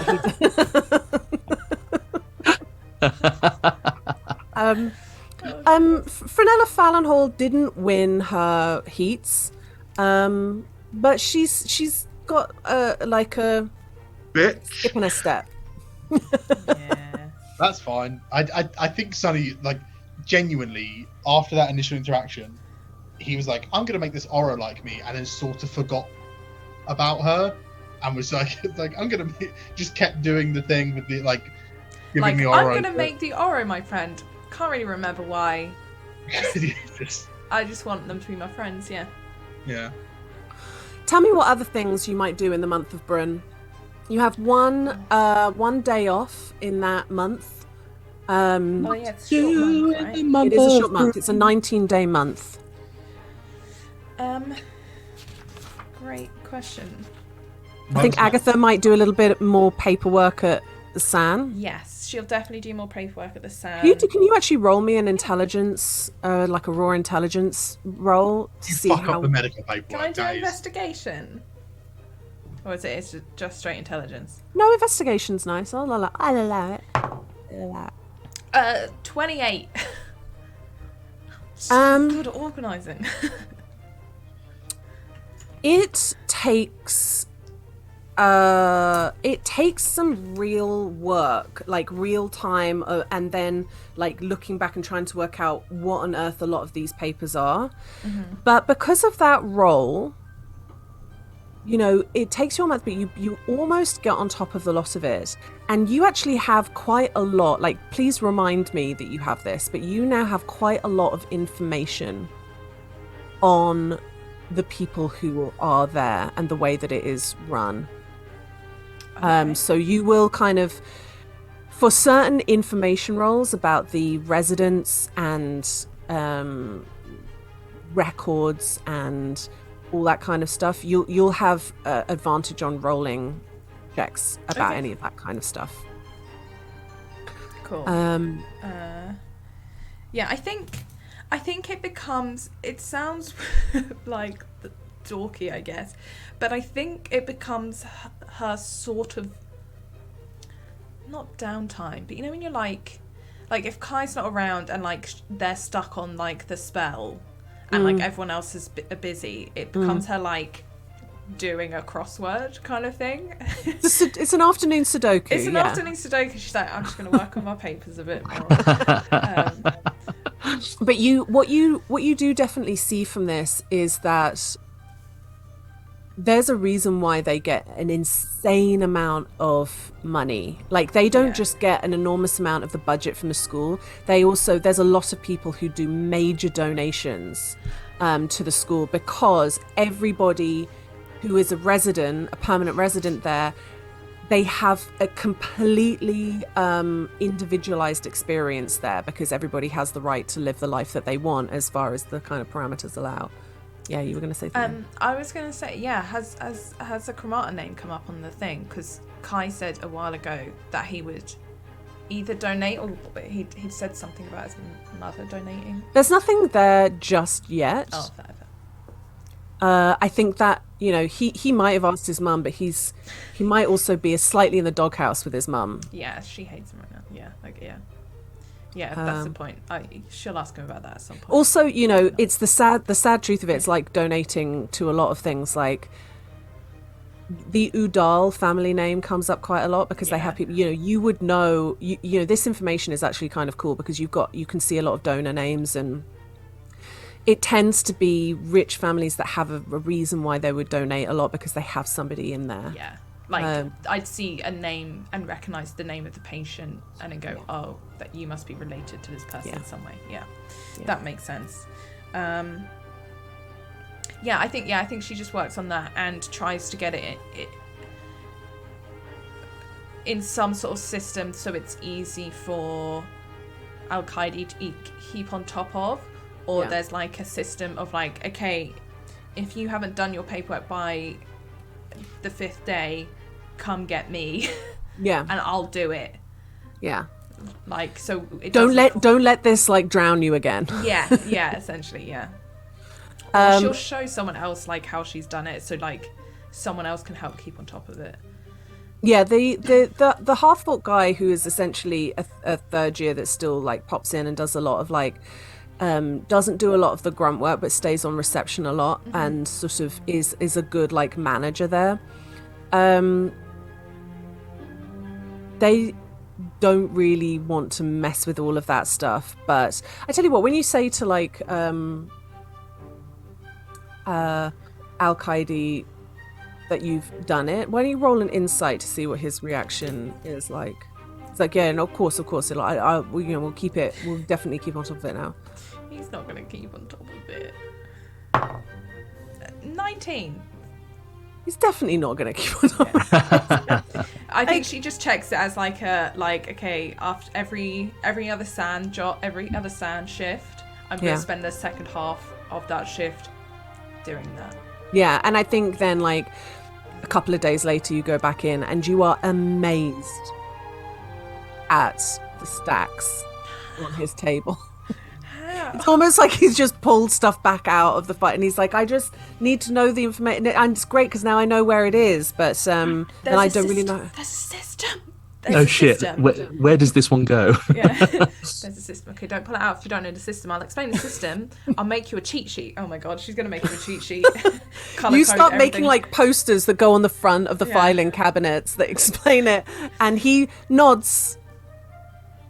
But you sense that he's thinking about where he's meant to be right now, and oh, he can't read. He's Leah Michelling it. Okay. God. Okay. It gives you a good insight into him, that he works like almost completely out of instinct, and his mind works really, really well, but he just. It's not his focus. I get it. I think Agatha gets it. He's good at that stuff. Yeah. She's good at it. He really never puts a foot wrong. No. It's just that this is a kind of like element that he does also sort of doesn't want to. He's not willing to learn because it might, it's like one more thing in here, and it will all come tumbling down. Yeah. Doesn't he have like an assistant or something? Or no? You're looking at it. Oh shit. He has assistants, and he always gives them other things to do that's not the paperwork. Like, he has somebody that deals with his schedule and sort of is his assistant in that way, but none of them work on papers. On this kind of paperwork and filing. It's pretty boring as admin. That's why, as you kind of describe it as like a way of relaxing. But it's the Sudoku puzzle that is never fully solved. Yeah. I think it becomes like this, like, a thing that she's frustrated about, but she actually enjoys doing it. Yeah. Cool. Yeah. All right, tell me what other things people are doing. I think I like to think that Sunny and I go on a few rides, sort of out and about. I think those rides normally take the form of tracing the race. So Sunny is just walking the mounted race back and forth, and you're just sort of idly chatting while that's happening. Yeah, just fully chatting shit about shit like the whole time. Learning lines with Kai takes up a lot of Hariath's time. Not a lot, like I think maybe once every kind of Agatha's like, days. where the fuck is my boyfriend? I would say, imagine they're coming into the cloister one day and they're both just suddenly like looking really sheepish, and it's like, what is happening? I love the idea of like we're rehearsing like a scene where the two sort of characters are like shouting at each other, and you just sort of come bursting through the door, and we're just like, hi. What's happening? Nothing. I was just talking about conjuration, right? Because you're taking it for a secondary. I am. So we were having a conversation about that. Conjuration. Conjuring. Agatha doesn't need to roll. She rolled a 20, so yeah. They're lying. All right, what's going on? No, you shut up. What? Wait. What? You shut up. What? Wait, no. Like Kai looks at you and does like a just yes and me like look. You shut up. Wait, Kai, I don't actually know who you're talking to now. Me or Agatha. Don't shout at Agatha. Don't shout at me. No, you shut up. I'm gonna go to dance. Hey, let's make out. Me this time? Okay. Sure. Speaking of the play, yeah, I think at some. Well, I just very quickly, I think at some point during like one of our sort of what's it called, the class where we're together. Group. Thank you. I think I do just sort of say, hey, people are like leaving for their Golden Griffin Cups and things. I know that we kind of have spoken about it. Do we want to like set a date or? Shit, like next term, right? It's a bit late to do it now, right? Yeah, for sure. Yeah. I'm happy whenever. I think are we all ready? No, we're not ready at all. Like, I haven't even like. There's so much research and stuff. Do you want to do a group investigation roll to see how the research is going? Yeah. Can I ask of something before we do this roll? Yeah. Because I was going to ask for something that we do in the downtime. Is Sunny and Edma triangulating on the map where this relic could be, based on the information he has and the maps that she's been working on? you know, the relic that was. Oh, the relic that's in the desert Yeah. that's going to help So- them. Okay. So can we have been doing some of that, and then can that give us advantage on the spec or something? Like, because that's one of the things that I wanted to have been doing in this downtime. Why don't you? Can I get from Sunny 1 history, 1 survival? If you must. Is Nevna helping though, or is she rolling? No, she's going to do different rolls. Okay. Fucking 6 on my history. Whoop. Nice. That's to remember what Rose told you. 15 on my survival. Okay. Well, I remember it's Eastwood.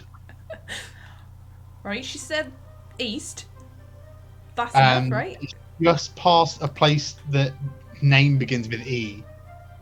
Outside of Quillar. Perfect. Okay, well, Nevma got a 23 on the investigation. Go on, Nevma.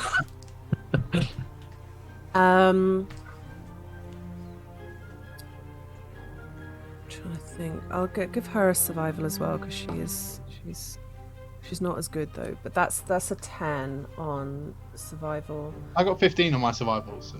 Yeah. Okay. I think honestly, because the history one was the sort of vital one and that was the lowest one, you get a fairly. You remember stuff. I think because it's El Piso, right? And it's like southeast from it because it's the other side of it's the other side of El Piso from Quillar. Yeah. After your work together with the map, you have about a maybe like 40-mile radius, and you know that it is buried in the sand. So you've done some pretty good work on that, but at the same time, it still feels like a long shot. Without knowing anything about what the item is, like you wouldn't be able to like walk around casting locate object because you don't know what the object is. No, just knows a relic. No, so we've got this information, right? We this is somewhere in here, but it's going to help us find the actual thing. But also, before we go anywhere, I think Agatha needs to leave Solaria for a nice reason, so that she doesn't think the world is full of giant sandworms. Not that I think you're like an idiot, but I mean, you know, you don't get anxiety about traveling places because the only places you've been to, there's giant sandworms that try and eat you. We're going. Oh yes, there's lots of bad things there, right? Loads. Are we sure? You know, like does Kimber need this stuff? Well, I mean, I suppose that's depends on your definition of need. You know, like Kimber is and will continue to be, as all the while there's people that believe in her, but like it's the people that need Kimber that need this stuff, right? And I think there's maybe people that need Kimber and they don't know of Kimber, and that's sort of like. Yeah. No. You don't want to go, Agatha? No, like I'm real excited. It's just, you know, what if it's like dangerous and stuff? It is. It's well dangerous. It's well dangerous and stuff. I told you about the worms, right? Yeah, you did like scream about the worms for a few days, yeah. But this is like you're so fucking powerful now. Like the 4 of us are like unbeatable. Oh, so it's fine then. So I don't need to worry because we'll be fine. I mean, it's doing this stuff is part of our education, right? It's like no, exactly. Putting ourselves in danger is part of the responsibility that comes with the power. That I mean, I don't want to like preach or anything, but like personally, I can't wait. Huh? Yeah, I'm I'm excited. scared of that place big time, but it's. I want to stab some shit that's, you know, that isn't a resident of Solaria. Yeah, no, don't, yeah. Yeah, no, like, I'm not saying let's not do it. I just wanted to make sure this was, like, a really important thing. And I think, yeah, it is. I've not really left the city before, so I know, which is why I think it's really important that like we go somewhere that like isn't a dangerous mission before we go, so that you can have a nice trip beforehand. Like we can go to one of my family's like resort places, like Oh wow, yeah. that they've got like lots of like condos in loads of resorts and stuff, and they're part of like a club and they all share them. So Well, we have you know, like Okay, but if we're planning like a holiday, let's be like, what kind of like do we want? Like a mountain holiday? Do we want a beach holiday? Do we want a like city holiday? Because we could always go to Grand Paili and like rip the shit out of Grand Paili. You know, I've been there. have you? Really? It's great. Is it? When did why you did go? you go there? Was it before you came to the school? No, I came. Was it when you like disappeared off mysteriously for a few days and never told us anything about it? When you went for a walk? Yeah, I think it was Grand Paili. That was. It is the capital, right? Yeah. Yeah. Yeah. Yeah, it's great. I'll be able to show you places. I've been to the capital. Okay. I haven't. Hiraeth You showed me. takes you to the capital and shows you the one place he went to that was a Weatherspoons. This is what the locals call Times Square, and it's a bit of a favourite. Now I found this place. It's really off the beaten track. it's Leicester Square Odeon. Odeon. No, I think so. Like we could go to like the Bay of Souls, and like we could take like Hazes and Kai, and like go and have like a nice trip, or like like everyone say we can do like a city break thing, or like it's just I suppose. Agatha, I suppose it's mostly up to you. Like what would you most like if you could have a holiday? Like when you dream of holidays, what does it look like? You could do a cruise ship as well. They're kind of dangerous, but you could do a cruise ship. Yeah, but you're so stuck. I get really antsy. Yeah, that's true. I don't think I should make that decision. I've not really thought of a holiday. Well, that's why you should make this decision. 'Cause kind I've of been the on loads of point. holidays. Hiraeth? I mean, yeah, I've been to a different plane of existence. So Never. Yeah. Right? Kai's definitely been on loads, and Hazes has travelled. So it's about doing what would be more fulfilling for you. Like more. Do you fulfilling. think do you think that you'd be good at like switching off? Because I know that I can just sunbathe and not do anything for hours, but I know some people really can't do that. You just do nothing. What? I mean, you might like read a novel or something, but you don't like study, you don't work, you just lie there and soak up that vitamin D. I don't think I've ever done that. oh, I don't know. Let's if I like could- practice now. Like, let's just Okay. lie on the floor of the cloister and see see how long we can just lie here and do nothing. And he's gonna find a sunbeam from a window and then just Immediately in a meditative state. Agatha, do you think how do you think Agatha is? Do you think she gets twitchy and 100%. She starts she starts making a list of all the things she needs to do, and or like she's laying there for a minute and people think she is relaxing, but she's actually doing a bunch of calculations in her head, and then she's suddenly like, oh, I got it, I'll be right back, and then she's like running off to tell Kai because she's just thought of a new thing for their spell, like, and it's like she comes you back, finally like, think that she's got it, Yeah. but not only is she doing homework in her head, but she's also sewing a button back on her smock. yeah. I feel like Hiraeth's like next to you doing a plank and just kind of grabs you and puts you back down. right. Okay, so you clearly you can't do that, but like, do you like warm weather or cold weather? And also, would you find it easier to relax if you had a fruity drink in you? A fruity drink. Yeah, not like one of your dad's meads. Oh, but yeah, I guess I get a bit more chill when I've had a drink, so maybe that's all I need. Sunny, roll me like what is What is holiday knowledge? What is the skill for holiday knowledge? Vibe check. I have that feat, holiday knowledge, so I just get it all. What do you want? Feels like survival in a way because it's knowing the land. Yeah. But I don't think your survival is that great. What? Pitch me. What do you think that Some is? sort of wisdom, Holy right? shit, Nikki! Go to the bottom of your character sheet. You've actually got it's 5 o'clock somewhere. Check.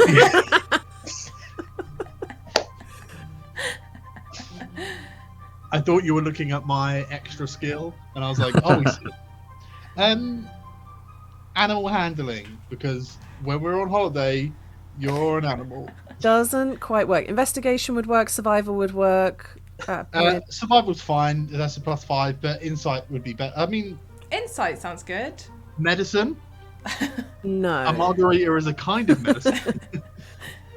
Here's the thing. While you're deciding, I'm sort of like, I'm desperate to see Agatha. Like, we got to do the beach episode, and I think seeing the ocean sounds really fun to her. But at the same time, God, going to the capital could be cool.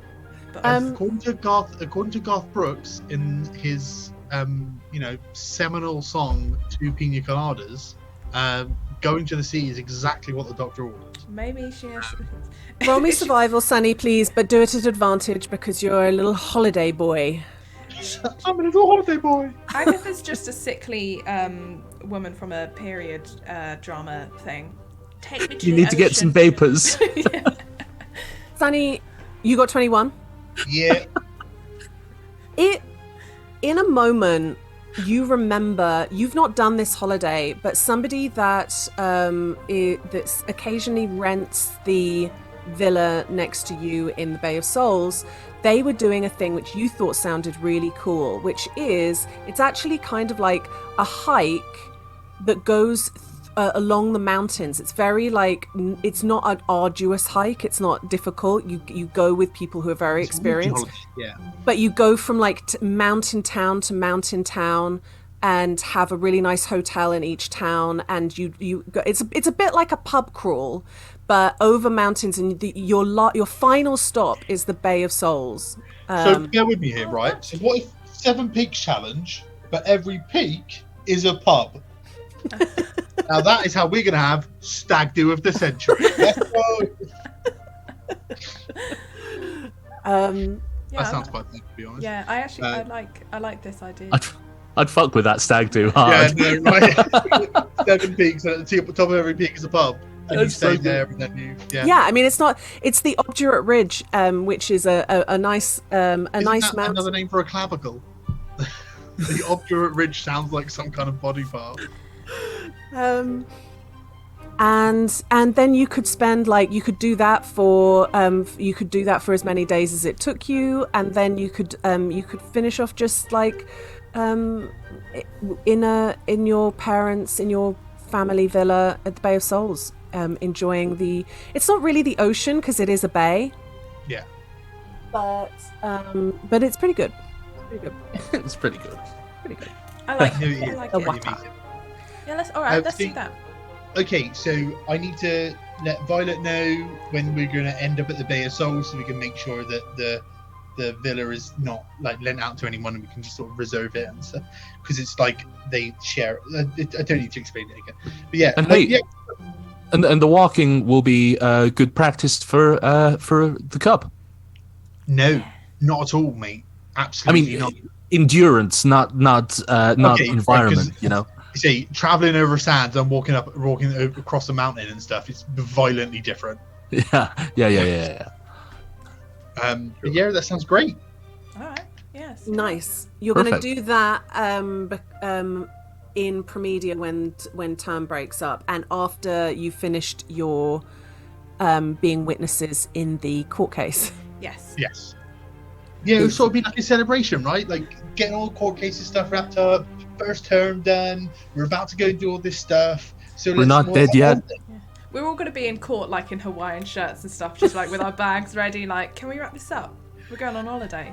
That was my absolute experience of my one time doing jury duty. Was like, I actually have a holiday booked, but I have to just do this for an indeterminate amount of time. Does anyone just want to let me go? No, I still have to wait. Okay, cool. Yeah, so Guilty. you've got whatever you want me to say is guilty or innocent. I don't mind. Justice. Nice.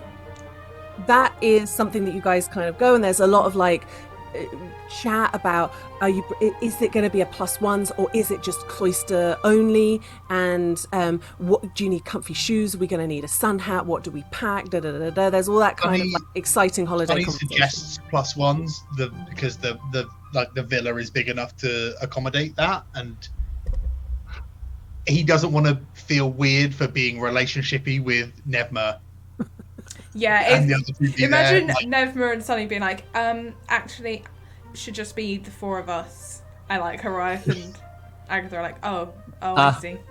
So long as you're okay with two paladins being fucking insufferable on a walking holiday, do you know what I mean? Like that is full kind of you know. I don't think the paladins are the problem there, mate. I think it's the wizards. We're That's the gonna thing. hate it. You got the paladins on like right at the front going hop hop hop. The wizards just like, can we rest? What about second breakfast? Picnic though. Drills. Yes, Kai blowing an espadrille on the first set of stairs.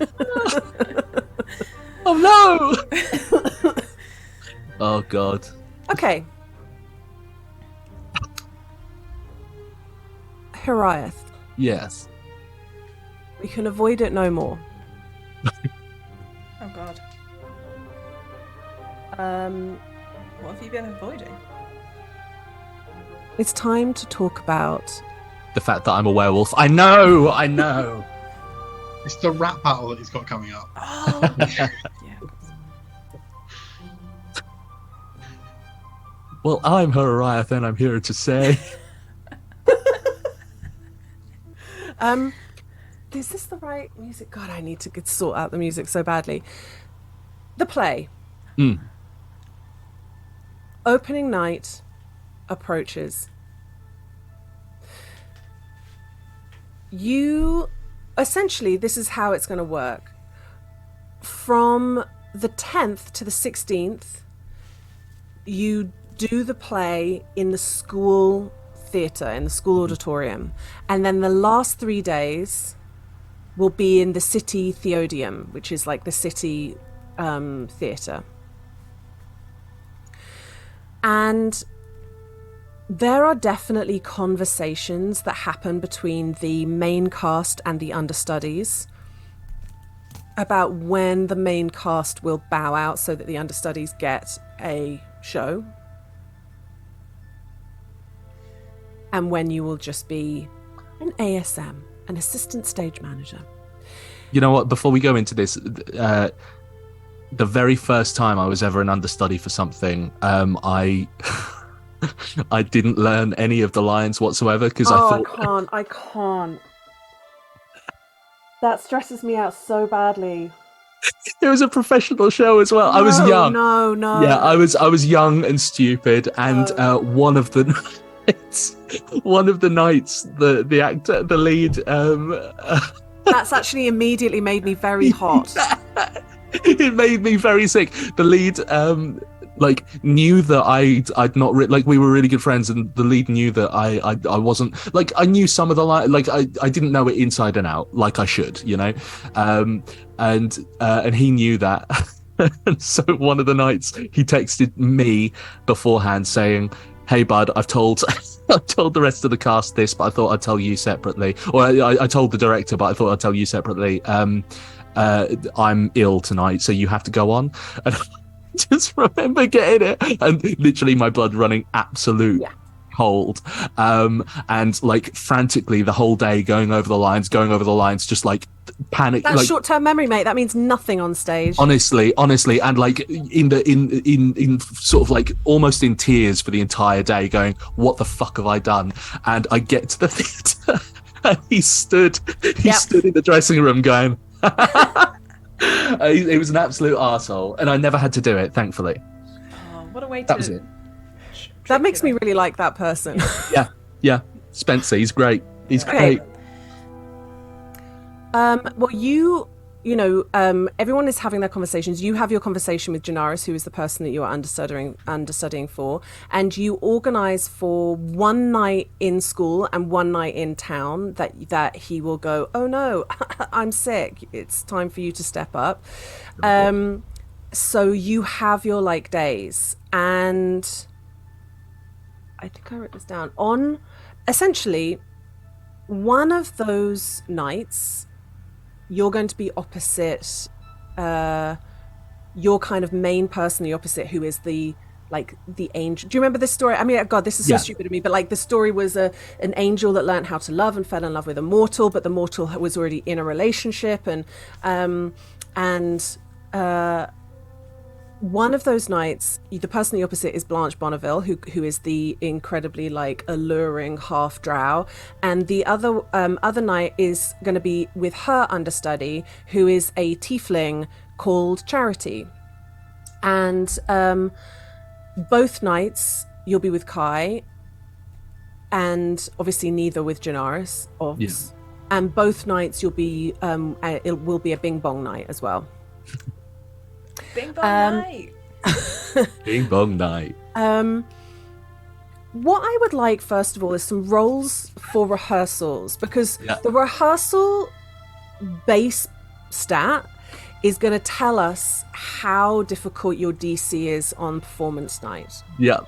Now, So, do I get this advantage because I've had Kai helping with lines and vice versa? No. Good. No. Good. If anything, that would give you disadvantage. Essentially, what we've got here is it's actually quite nice. You do get a little rehearsals with Kai, because if you remember, Kai's just got one line, but their character is on stage quite a lot, because the story sort of goes the mortal love interest character sort of spurns the person that they were with, and that person goes away and gets really angry and decides to get all their friends together and try and kill the angel in a sort of angry guys go for a rumble. It's got West Side Story feel to it, and so there's some stage fighting, and then it's all ends in this tragic moment where the angel kills them all with just a sweep of their arm, a kind of self-defense, but they're so strong they just kill you in one kind of sweep, and somebody off in the wings cleverly casts a spell to make it look like you all disintegrate. And it's an even more tragic moment, because the best friend character, played by Bing Bong, has been trying to stop you this whole time, and runs out to be no, don't do it, and gets caught in the wave of by the angel and is disintegrated as well. So here are the rehearsal roles. Here we go. To start off with, a regular performance role, which is just for stagecraft and just for stagecraft. It wasn't a great role, but I've got a +8, so 16. Okay, 16. The stage fighting role will be acrobatics. Acrobatics. Ah, excellent. He says. 11. Oh God, 11 + 5, 16. Okay. Bang average. Okay. Now for line learning, history. Shit. That was better. A 15, so a 15. Okay. Not your best work. Not my best work. And I love that is sticking. Yeah, I don't know why. I don't hate it. And then for the truth in your performance, for the grit, for the realism, we're going to need a deception roll. Deception. Interesting. 14 on the dice +5, 19. Okay. Interesting. Kind of really nice average rolls there. For someone with a +8 in performance. opening night. The auditorium slowly fills with students. I don't know when you have told people to come and watch, but it probably isn't tonight because it's not one of you're in ASM tonight. Yeah, I think so. You were saying there was one in the city. There's one in the school and one in the city, where both myself and Kai are in the leads, right? Yes. Yeah. I think it's probably that one that I sort of. Yeah, because didn't we kind of muse that Agatha might get her parents to kind of watch, there might be a lot of other people that might come and support. Yeah. All right. I mean, we'll go to both of the ones with Horiath. We're not, especially if the one at school is before the one in the city. They both that would be the one. If Agatha goes, she'll see Kai there, and that will be the surprise. If you have that in mind, of the reveal that Kai has been in the play this whole time. I think that reveal is more important to Horiath than the kind of. Maybe you stave her off and say, "Don't come and see me in the school. Come and see me in the town performance." Yeah, I think that her seeing him in the play is more important than me being in the play, kind of thing, in my mind, because it's a prank. It's a prank.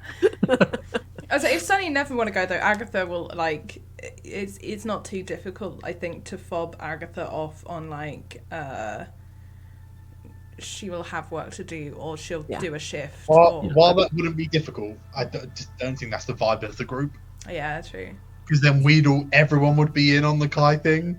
I think Sunny. My thought process is isn't Agatha gonna find out that that Kai's been in the play anyway? But I was who else is gonna say anything to her, really? I think if Sunny does do we'll all go both days. Obviously. Horiath doesn't need to tell them. It's not up on some board somewhere the nights that you're playing. You could just tell them you're only performing one night. That's the point. I think that's what I'll do. I think that's what I would do. Okay. We're talking opening night right now, though. Yeah. There's a real nervous energy. The dress rehearsal had some problems, didn't look right. It's that thing that, your rehearsals have gone well. The dress rehearsal was a bit of a nightmare. You have no idea what tonight's going to be like. But you've got that buzz, but your heart's not on the line because you're only the ASM tonight. Yeah. Now, one of your jobs as assistant stage manager is helping Aloysius Luckstone, who is the lead, he is the angel, with some quick changes. But when he gets off stage for the quickest change in the second half, he's really despondent to the point where he's not bothering. He just says that he's really rubbish. Everyone's laughing at him, he's doing a really bad job. He's fucked it so badly, and he's not cooperating. He's just sitting in the thing. What skills do you use to try and get to turn this shit around? Right. Slap him around. No. Roll for initiative. I think I just sort of crouch down in front of him and say, "Are you kidding? I'm watching from the sidelines this entire time. You are killing it out there. You are absolutely smashing this, bud. You shouldn't blow smoke up my ass if it's not true. This is why I'm rubbish, is because nobody ever tells me the truth. No one ever tells me that I'm rubbish. No one's laughing at any of the jokes. Nothing is landing. It feels totally off. I walked into a sofa. First thing I did was, I'm meant to be an angel, meant to be ethereal, and I walked into a fucking sofa. Blowing smoke up your ass? The only hot air coming out of you in this area right now is coming out of you. Look. Okay. When I first came here, I thought I was the coolest cat. I thought I was the hot dog. And then I met someone, and being around her made me go, "Grrr!" Not every night is the same in terms of. So I'm rubbish, aren't I? No. What I'm saying is you're taking it in a different direction tonight, and that's what's interesting about this. That's what makes it interesting. Most of these people will come again, and they'll see a different performance, and that's incredible. You are giving a different performance every single night. Tonight's just a shit one. Who wants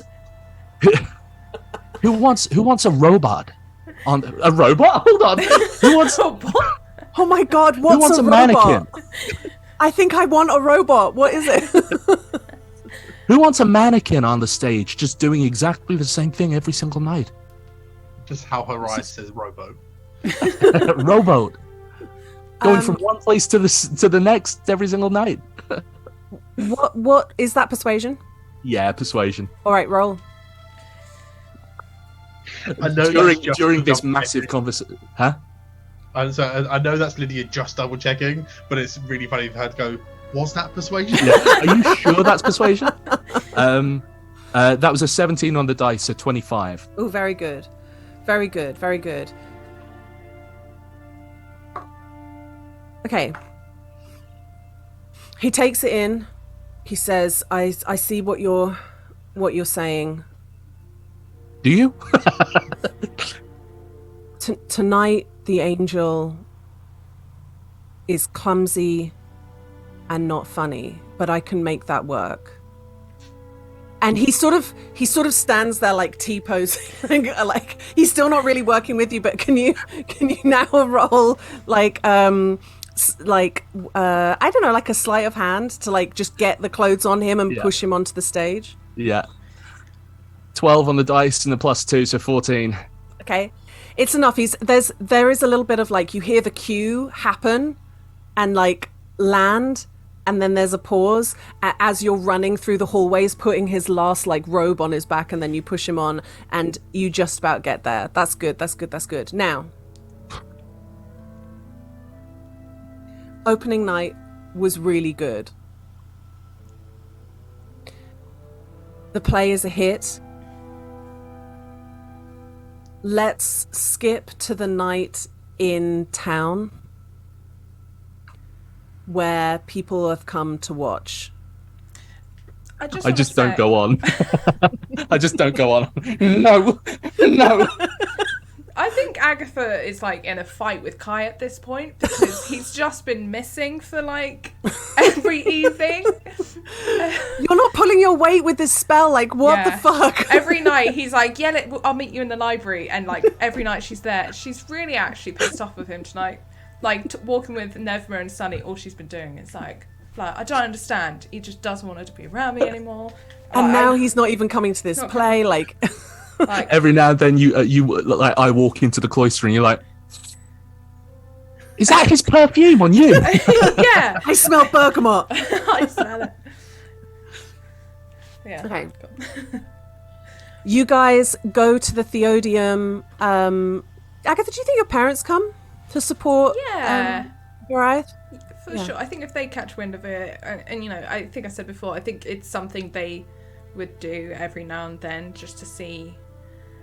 They go watch the play the students put on in the hopes that there's someone who's really shit and it's like really entertaining, and it just humbles. It's a cheaper theatre night than the regular.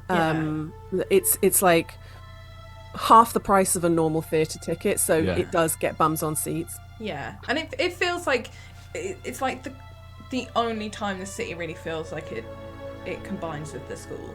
Yeah. So yeah, I think they go, and Mel's probably like every time like the person I'm seeing's in it or whatever. She's going to see somebody that she's seeing, but she's always got a date as well. Yes, yeah. There are like looking out into the crowd and seeing Mel with someone. there is treats and drinks and like, you know, little packets of popcorn and tani for people to eat in their seats, and red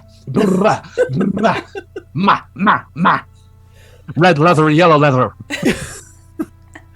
the candles slowly extinguish in the auditorium and the chatter naturally quietens, and a spotlight comes up on the dark stage, and Aloysius Luckstone steps into the spotlight and begins a monologue of the kind of like, lend us your ears and hearts. Give us your eyes and minds. Sharpen your attention and senses for a story that will make you laugh, but not leave you joyous, that will make you gasp, but gift you very little delight. For this story is where angels are also demons, and love is the enemy. And then the lights go up and there's like actors already in their places, like moving around, and the play begins. Uriah, Hi. we're going to need those roles again. Yeah. And you have to beat what you got in rehearsal. Oh, I like this. Fuck. So you're looking to get, in order to just get, like, do all your blocking correctly, like stagecraft stuff, you've got to get over a 16 in performance. You can do that. You can do that. Oh, God. 13 on the die. I'm actually nervous. Why am I nervous? 13 on the die, 21. Great. Yeah. You are, you got this. You know when to step into your light. You know what exactly the entrance and exit. You got everything down. Your props are always in the right place. You feel super, super confident with that. It's dance, that bit. That bit's dance. Let's actually do line memory now. Oh fuck! Why have I got something so annoying in my eye? There it is. Got it. You're allowed to cry, Lydia. It was beautiful. It's so good. You have to beat a history check of 15 to remember all of your lines tonight. I have a +0. Oh my god, what is it? What is it, Tom? It's a Oh no. You almost immediately absolutely blank. And I think what Hariath would do in that situation is he just immediately starts improvising and is sort of talking round the lines, and everyone else on stage is sort of livid with you because the cues don't make sense anymore because you're just waffling in your own accent in lines that are sort of right. It's so fitting because I've been in this position many a time on stage. Now, stage fighting. This is where it could really go wrong. Oh god. It is that moment when you and Kai and some of the other characters who you have like rallied into this like toxic like he stole the love of my life, let's go kill him, and you come like sprinting on and there's like fights on stage. You have to beat a 16 in acrobatics. Let's bloody get these bastards, huh?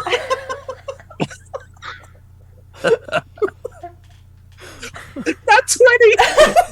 Yeah. Oh my god, there's like such an incredible moment where the fighting is happening and you and Kai are like, in fact, let me roll for Kai. Oh god, I'm gonna let the side down so badly. Oh no, it's good, it's 19. I don't know what his is, but it's around here somewhere what his performance is. Oh, here it is. Let me see. Oh, we did so good at this. I think it's a +3 or something. You Yeah, said. it's good. That's like 22. That's brilliant. There's like this fighting is happening on stage, and you can hear people in the audience like audibly gasping because they think a real fight has broken out, and they're like worried for the day, for like the safety of the people. There's like someone is really panicking in the third row. It's Tracy. Oh god, he's gonna kill him! And when the final like explosion happens and it looks like you've all been vaporized, somebody is really like, oh my god, what happened to them? Oh my god! As dust just like fritters to the floor, you've like pulled it off so well. Now the final roll Yeah. is the truth this is the truth. This is exactly how well you act it, because this is a very emotive part. You've kind of got to be a villain, but also it's like you can really make the audience love the villain for his heartbreak. Yeah. You have to beat a 19 in deception. Oh God, here we go. I didn't.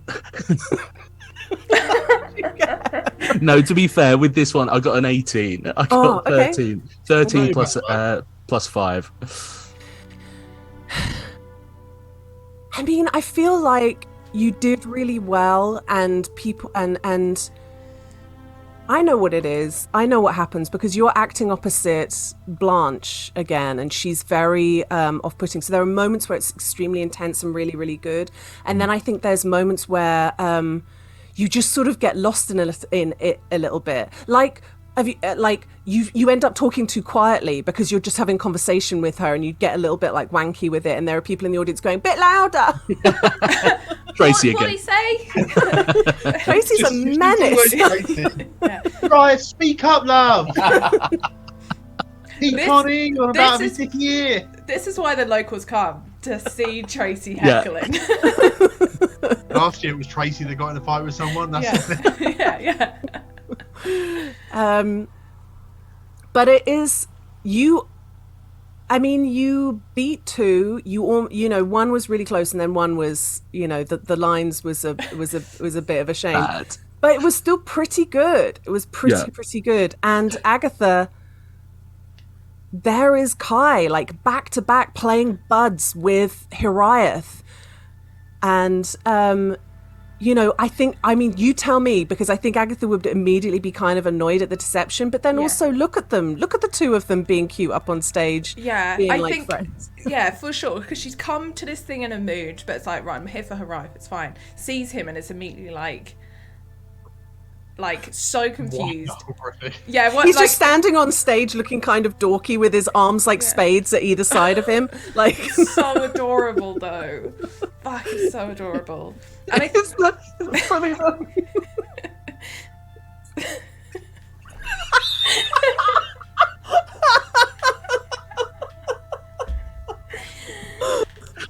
yeah, she's like, remember you're mad at him, but like, yeah, it's cute, it's adorable. He looks good up there.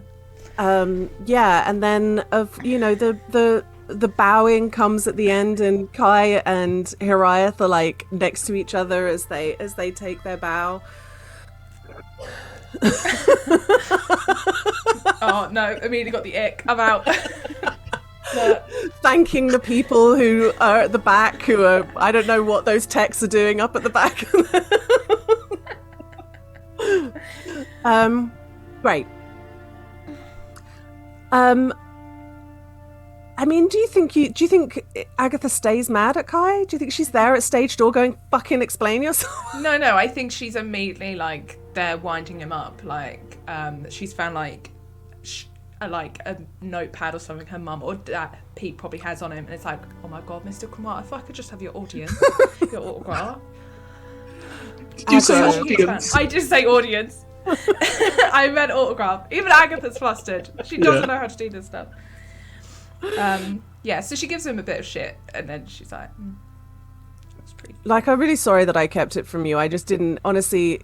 I got it in my head that you'd be like so wowed by seeing the performance, and then honestly it just sort of went on a bit too long, and it felt a bit strange. I'm honestly just relieved. I thought,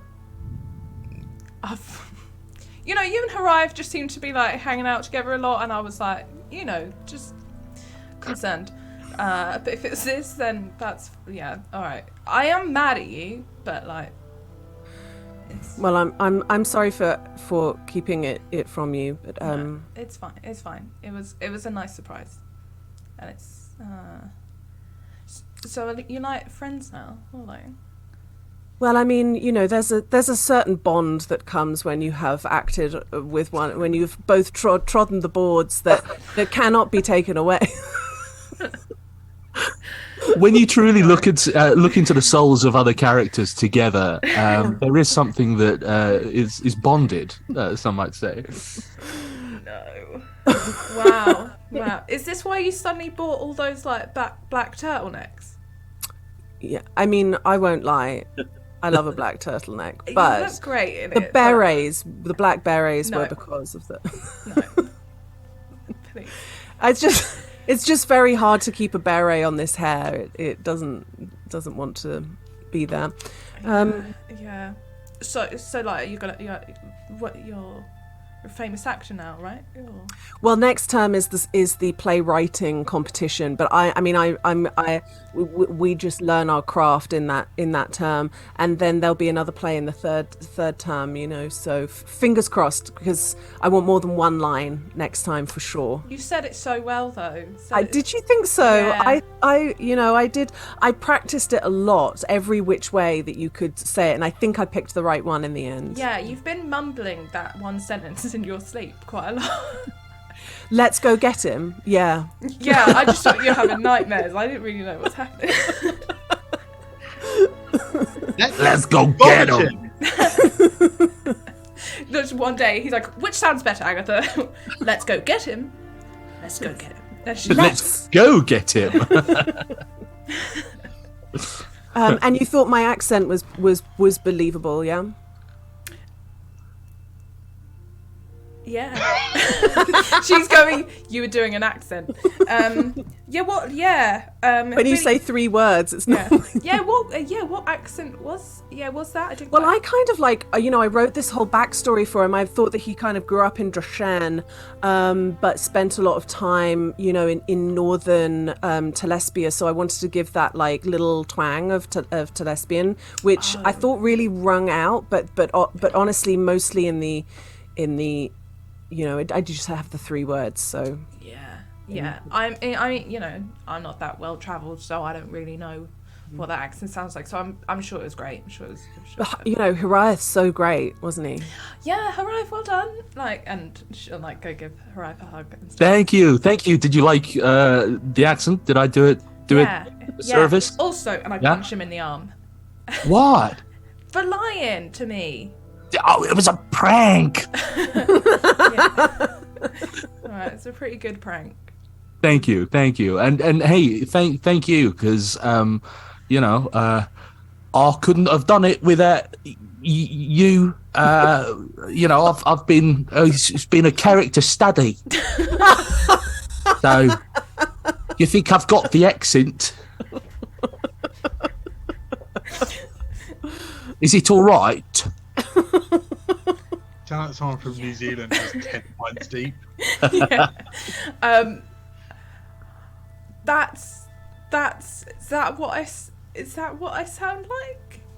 I don't sound like that, do I? Well, look, I mean, I feel like, Pete, what do you think? Oh yeah, Mum, Dad. I Mel. thought you was playing a Coton. I don't know what that is, but I thank you. No, it's very good. Thanks. I was scared for you. I thought that something had gone really wrong. I thought they'd broken the stage and stuff when that happened. I was ready to jump up there and try and help out some way. So that was believable. I'm more of a mover than a talker, I suppose. But we got through it. Also, I'm real sorry about my mum. She likes to get involved, you know. You know what? Every play's audience participation unless they say explicitly in the programme that it's not. Listen, I'm all for a bit of critiquing. It's a good thing. Oh, that's good, because I've got my notepad. That's the rest of the evening. No celebration. So have you thought about this? I sort of nudge Agatha on the arm. I've got my notepad. It's going my way. Yeah. Yeah. All right. I'm remembering that I'm mad at you both now. So yeah. You both buy me a drink or something. All right. Buy 5. What else happens in downtime? Did Sunny have anything? Or Were you Other than yawning? his practice race. Well, I was going to say, I wondered, I'm not really going to delve on it too much, but, like, the Henry situation, like, I don't know whether it's, like, something that we see more of, or whether Kai just ends up spending a lot of time at our cloister that we kind of... There are a couple of little updates. He's just sort of getting a bit worse. Mel has barred him. Yeah, I was going to say, I assumed Mel had broken up with him, like, ages ago. She's broken up with him, but also he got a bit rowdy one evening at the Appenny, and she's barred him, so he's not allowed back in. Okay. He's just like, he's having an era.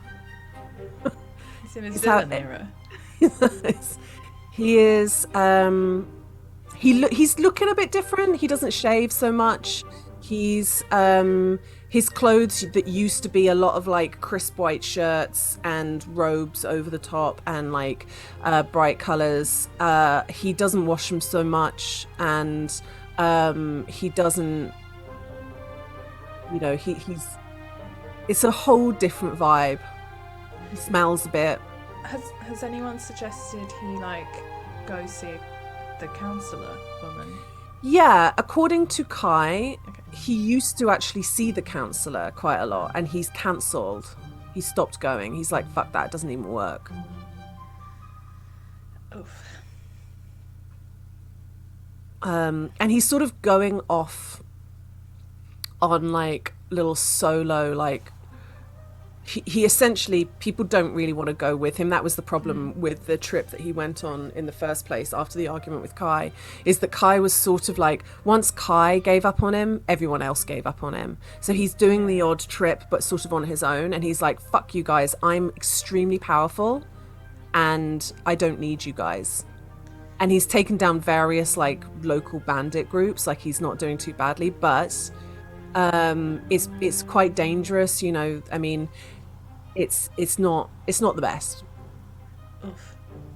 It's difficult because I think Michelle wants to like help out, but Agatha is just like, one, screw that guy. Like, it was probably rude enough that Mel barred him, I think is quite a lot, because Mel can usually just be mean enough and nobody wants to come back. So the fact that she did that is kind of like telling. I don't think she'd want to be around it, and I also think she'd be like, well, if he's that far gone, it's surely up to like faculty to keep an eye on him. I mean, yeah, the thing is that he gets into scrapes. People do get into scrapes, and you know, as you've kind of seen, faculty advise you, but unless you look like you're cracking, they tend to give you the space to make your own journey very much, you know. No one ever forces you to go to counselling. No one, you know, they were strict with you in your very, very first week because they were concerned that you weren't stable, but he is just being a dick. He's just being difficult. Yeah, but it's not like it's not like he seems like he's dangerous to other students. Like, he's just being a dick. He's not. The thing is that he's never cast an offensive spell at anybody. That's the rule that you can't break, right? Yeah. You could punch somebody with your fist, but when you're a magic user, it's a bit like, all right, stop the argy-bargy. It's he's not actually done anything that, you know, causes more than 1d4 damage. Yeah. So he keeps kind of getting away with it. Yeah, I imagine it's probably just a bit sad, really. Like, if he gets into a fight, because the other person will have friends to pull them away and stuff. Yeah. Kai doesn't love it. Like, he's finding it quite difficult, but the thing that he keeps kind of coming back to is he doesn't trust that this person is going to, like, if he were to go and have a chat with him and try and help him, he may well just become old Henry again. He doesn't have any faith that he wants to change for the good, because under these circumstances he's not become humble. What he's become is a violent little shit. Yeah. And you know, he just kind of feels like Kai's been on his own very difficult journey of self-improvement, which has been painful and hard, and he's not there yet, but he's fucking doing the work, and he can't drag someone along with him who is offensive to the people that he loves. You know, he kind of feels like that's the line that you draw is don't be a prick to the people that I hold dear. And he was pretty like misogynistic to you and Melina. So that I think the only reason she really cares is because she would know that it's kind of upsetting for him, but like unless anyone else wants to do anything, Agatha will just sort of half have an eye on it again, probably more because Kai has a half eye on it. I mean, he's open to people giving him advice because he genuinely doesn't know what to do. If anybody else has like a perspective on it, he's willing to like listen, but you know.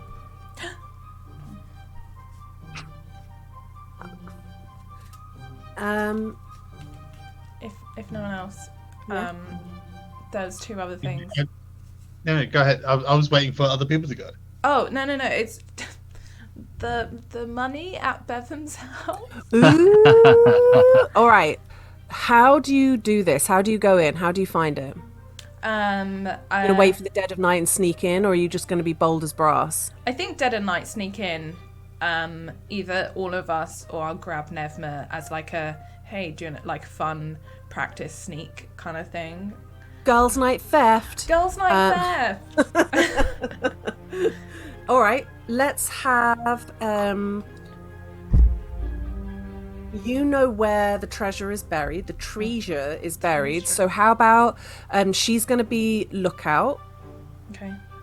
She also doesn't need lights to see in the dark, so she'll be lookout, and that means that you get advantage on your stealth check. Thank you.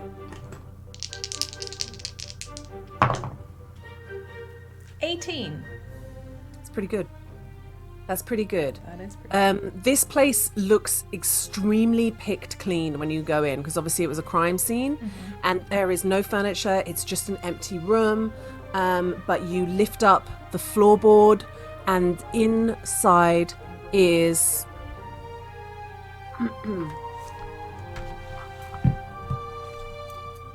10 gold.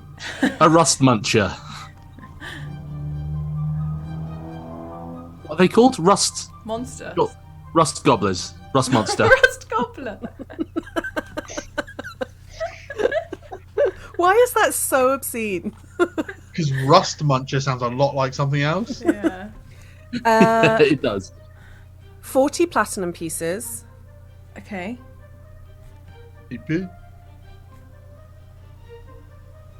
550 gold pieces. Oh my god.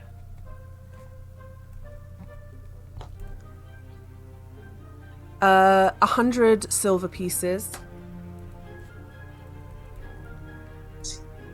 And 14 copper.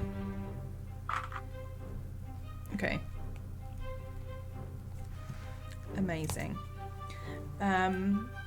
Shit. Yeah, I'll grab it and bring it back. And I think the next morning, Agatha and Nevma are like waiting in the cloister for everyone to wake up to be like, guess what we did. And I'm just gonna put that money forward to be like for holiday, right? That we can all like spend it on. I mean, very kind, but I don't know how everyone else feels, but that kind of puts you on a level if you keep it. I did. You just have this much money regularly? Well, not necessarily have that much like cash on me, but like I don't really. Like it's like having like a support network where you don't need to ask for that much sort of cash. sort of situation. So like you sort of live like a level of life that. Yeah, I mean, where I'm from, it's pretty much on credit. So Yeah, I think it's a bit different for Haraya, but also like I don't think you should have to pay for the holiday. Oh, what? Wait, why? Well, like it's a lot cheaper than it would be for most people because like we're doing, you know, Going to your like because families. family stuff, the resources and stuff, but also you know, it's something that I really want to do, and you know I'll treat you because like you know holidays is my thing sort of thing, and so like I wanted to you know show you a bit of that. Oh, thanks. But Agatha, also, why don't we put like, that's incredible, Sunny. That's so lovely. Why don't you put 20 to 50 gold to one side, and we can get spa treatments at Bay of Souls. Like, because we will have been walking and our feet will look like old trees, so we could get like a pedicure and the sexiest words ever. They've got like ponds of fishes there that like eat all the dead skin off your feet and stuff like that. It's mad. Oh. All right. Yeah. Okay. Well, I'll just put it in my room for now then, I guess. I mean, yeah, if you need it, it's there, yeah? Or if you need it. If you need it, yeah. But also, like, when you've got, like, you could buy a magical item that could help us when we're in the fucking crazy place as well. Like, there might be a wand out there that could, like, I don't know. Or a second dress, maybe. Yeah, sorry, Nev, I do keep stealing yours and Bing Bong's clothes for date night. I'm just saying, there's, like, some basics that you can, like, or, like, basics is a bit... Like there's some just sort of like quality of life improvements that you can be doing with like quite a small amount of that. I could buy some more boots. I was about to. I didn't want to say it, but those boots have seen better days like 3 years ago. Okay. I think. And shoes that aren't boots, you know. Oh my god! Yeah. You know, I have know like a pair of boots that your toe pokes through, and then a pair of crystal high-heeled shoes. That's too like far on the spectrum side. I was like, I'm covered then, right? And hey, I know the best hairdresser in town as well. We could go together. Not that it's bad. No. I'm just saying, treat yourself. Yeah, I haven't. My mum always cut my hair, so it might be nice to have someone who's not my mum cutting my hair. And shampoo. Right. Wait, so camp. I've used shampoo before. No, having someone else shampoo your hair is like meditative. Oh, Yeah, that's what I meant. Maybe I'm not like. Have I mean, you heard? hey, listen, I haven't seen your hair down, but Oh yeah. Well, how about we go together? Like when I'll get my hair done for like prom and stuff. perfect. Okay, go get like do yeah. Okay. And some makeup. No, I'm joking. Nice. Well, I think with all of that said, we're going to come back next week. Oh no, sorry, Nikki. Sorry. Nikki What was did you next. want? I have 3 things. Yes. First of which, I know we've gone like, oh yeah, you guys have been going on dates. I think Sunny is keen to do stuff that Nevma likes as well as stuff that he likes, as in kind of living the advice he gave Haraya, which is like, this is stuff I like and this is stuff and all that stuff. Also, he wants to give her / experiment with the jug he got at the raffle, which is a jug that replicates liquids. Mm. And I didn't know if it worked with the spinal fluid. Shit. What episode was Spria? You don't need to give me an answer right now. They're gonna tell you. They're going to work it out. I can tell you what episode that He was. kept it for her. Replicates fluid. Episode 13. Thank you so much. because you said you could fill it up and it would be like an endless decanter of that liquid. thing. Oh my god. Boysky boysky. Do you reckon it would be like when you get like a vegan alternative of something and you're like, there's always something not right, so either like the flavour is there but like the texture's off, or the texture's right but the flavour's off? Just for clarity, this is not a Sunny's veganism thing. No. This is a desert-based logistics thing. Oh yeah, I'm not saying. Yeah. I just, for Lydia's sake, I was saying like Sunny isn't going to go vegan spinal fluid, but it's more, hey, when we're at the desert, it's going to be worms don't got spines. Sorry, like. Yeah, it's kind of shitty to go. Hey, hey, this thing you need to live. Super not happy with the ethics of it. Let's. Yeah. I'm trying to work out what it is. I can't. It's not like an actual item, which is why I don't have it on my sheet. No, I know, but I'm trying to. You had like gift card for a wig shop, healing potions, glass figurine of the emperor, medallion with the Panlar symbol, 2 tickets to the petting zoo, wooden carving of a crab, bangle of Okrath, explicit poetry, bath salts, huge bottle of fine Roddy, the bottle keeps everything cold, poster of the famous actor Aeschylus Pine, owlbear, teddy bear, a jar of preserved muskmelons, a paperweight in the shape of a bunch of grapes, a coupon to 2 main meals at Utsok's blessing, a silver tankard with the emperor's face on it, and the chime of opening. Was it that? I'm not making chill? it up, am I, guys? It might be Are you the thinking chill of the- jug. Yeah, are you thinking about the chill jug? Might be the chill jug. Yeah. But hey, with the chill jug, the CNF won't go. And You know, it's still gonna be rancid. different, yeah. That's such a shame because that's such an incredibly lovely idea. I mean, I remember keeping the jug for Nebma. Yeah. Like, that's where this has gone. I'm gonna in between this week and next week, I'm gonna go back and make sure because maybe I like just plucked an extra thing out the air.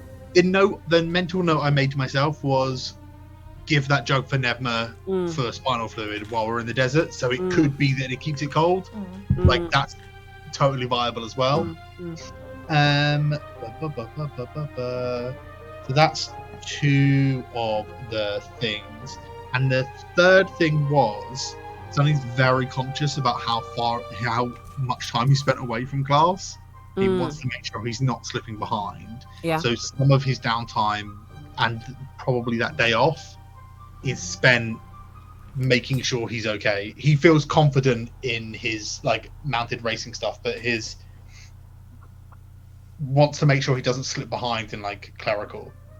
Like Yeah, clerical and monastic. Why don't you give me essentially what your role would be? So it's like wisdom proficiency, and let's just see how brilliantly you catch up. And then it'd be wisdom and proficiency again for monastic, wouldn't it? 'Cause all wisdom. Yeah. So for monastic I got a 13, and for clerical I got a natural 20. Nice. Which is for a total of 28. That means anything, but Oh, so That makes that more- annoying that makes- student that like isn't always around, and you're like, at least I'm better than that guy, and then he just comes in and is doing great. I'm not, it makes sense because Sunny has the ability to just straight up talk to Kimber. That's Yeah. true. Questions Yeah. and yeah, stuff. Like, Yeah. Yeah, I think you're really in your groove with the faith class. It's a lot of like early days channel divinity, and you really feel pretty good with it. And monastic is still pretty good. It's a little bit out of your comfort zone, but you're really enjoying the physical element of it. And especially when they start talking about like disrupting the natural kinetic flow of people's energy when they're moving, and sort of that whole concept of like stunning somebody instead of hurting somebody if they come anywhere near you is the thing that you've been mostly interested in. Yeah. Nice. Sick. I think that's the closest of anything that I have that's even remotely of note is those things. Well, there is something all three of us have wanted to do. Released. Sunny talked about like setting a trap for the kids. Well, like a nice trap. You stop calling it a trap. You absolutely. It's a trap. It's a trap. No.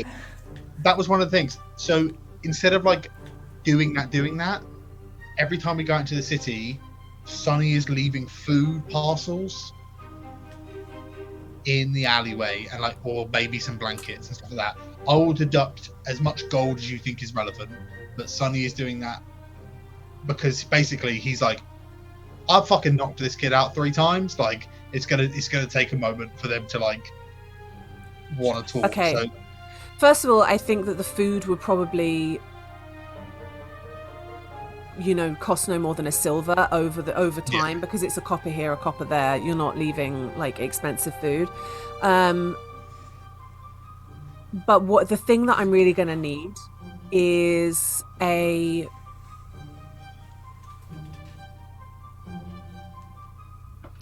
actually think it's kind of insight, weirdly, about leaving it in a place that, the real difficulty here is actually leaving it in a place where they will find it and won't be eaten by somebody else and won't be eaten by like stray animals and won't be mistaken for something else. Like that's well nigh impossible to do. And so it needs to be a wisdom thing for you to work out, like, I'll go and put it on the roof where our fight so he'll went probably down. get Nevin's help to put it on like rooftops and stuff, and like none of this is secret. Sonny's just worried for the kids, and I think he's leaving like little notes, just being like, make sure you eat your vegetables, Sonny, and like that kind of stuff. I got 25 on my insight. Ooh, that's really good. That's really good. When you go and check them the next day, they have pretty much always gone. They've always disappeared. But it is extremely difficult to know how they've disappeared. But it's a conscience thing for Sunny right now. Yeah. The arm's still there, right where it was left.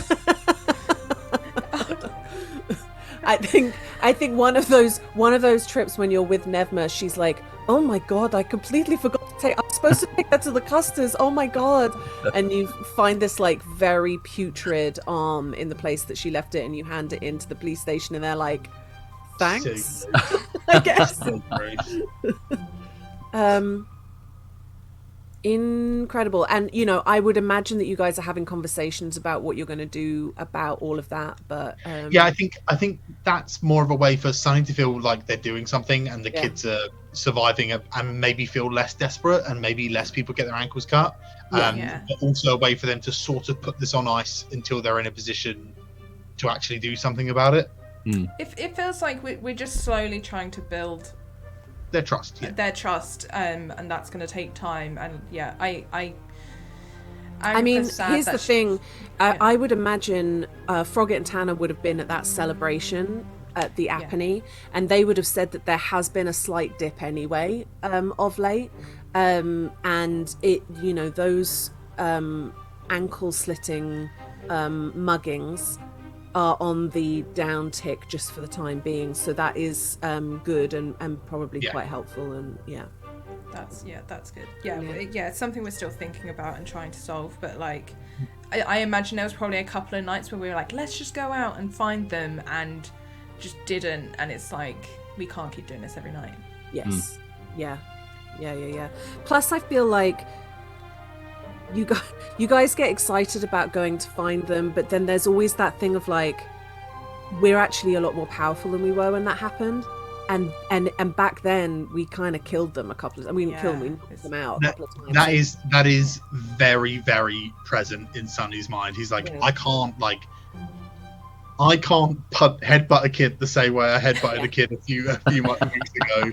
Hi Raiders. Hi Raiders. Hello. Hi. I can't gently magic missile a child because it will kill them. Yeah, no, we can't do that. What's a little gentle magic missile between an adult and his stranger child that he finds on a rooftop? And last call for downtime activities. I think He buys a boat. He's a boat guy. He's a book guy. he's a boatman.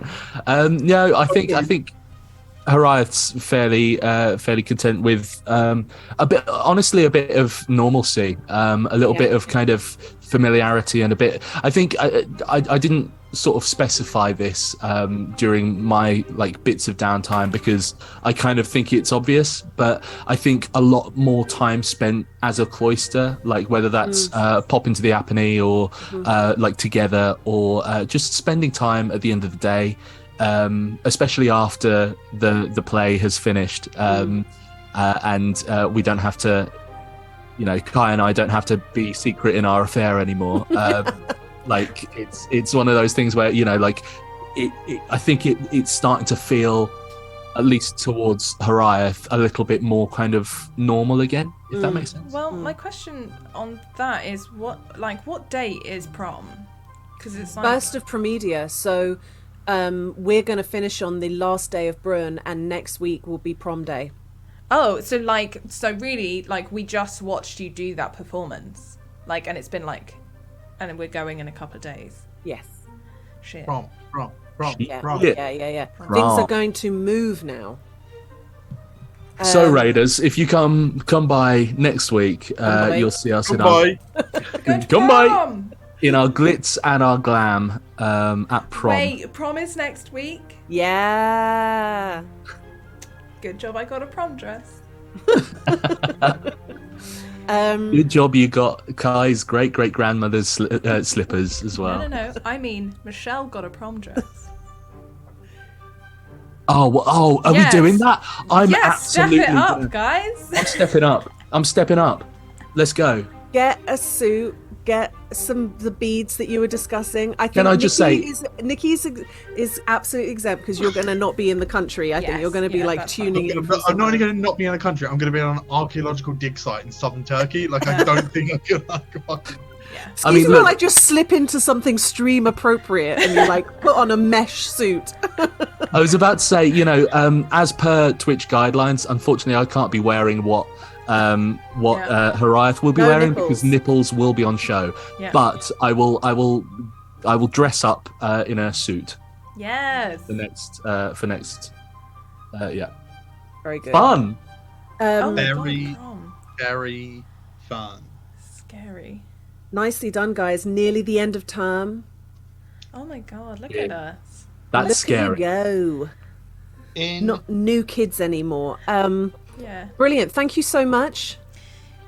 Yeah, thank you everyone. Before we despair, thank you very much on Twitch. Thank you very much for Dungeon Gels for the raid. Dutch You have a Dungeons. YouTube- Not Dungeons. Sorry. Dutch Dungeons. Dutch Dungeons. Thank you very much for the raid. Thank you. Those of you new subscribers on YouTube, thank you very much. We really hope you're enjoying it. This has been really, really wonderful. Just a little bit of good news from me, not from me personally, but our friends at Calm are part of Jingle Jam this year. Yeah. The Really exciting. Big UK streaming group and YouTube group, the Ogscast, do a yearly Christmas fundraiser. They raise lots and lots of money, and our friends at Calm, directly off the back of the money that you guys helped us raise, I had a 3-hour long meeting with them about streaming and fundraising via streams and stuff like that. They've updated their messaging. They're going to be a part of Jingle Jam. They've got a target of 250,000, which, judging by previous Jingle Jams, they're probably Calm are going to absolutely smash that. Incredible. It's loads of really good work. But the big thing I want to say is your guys' donations have affected the way that a charity operates. Yeah. And is going to enable them to do more good. So you guys showing faith in us and in the charity has meant that the charity is going to put a bit more faith in kind of modernizing their fundraising. So it's not all I'm running a half marathon and doing a 5k and stuff like that. So your guys' contributions have made a huge effect in helping these people. They're growing as a result of this money.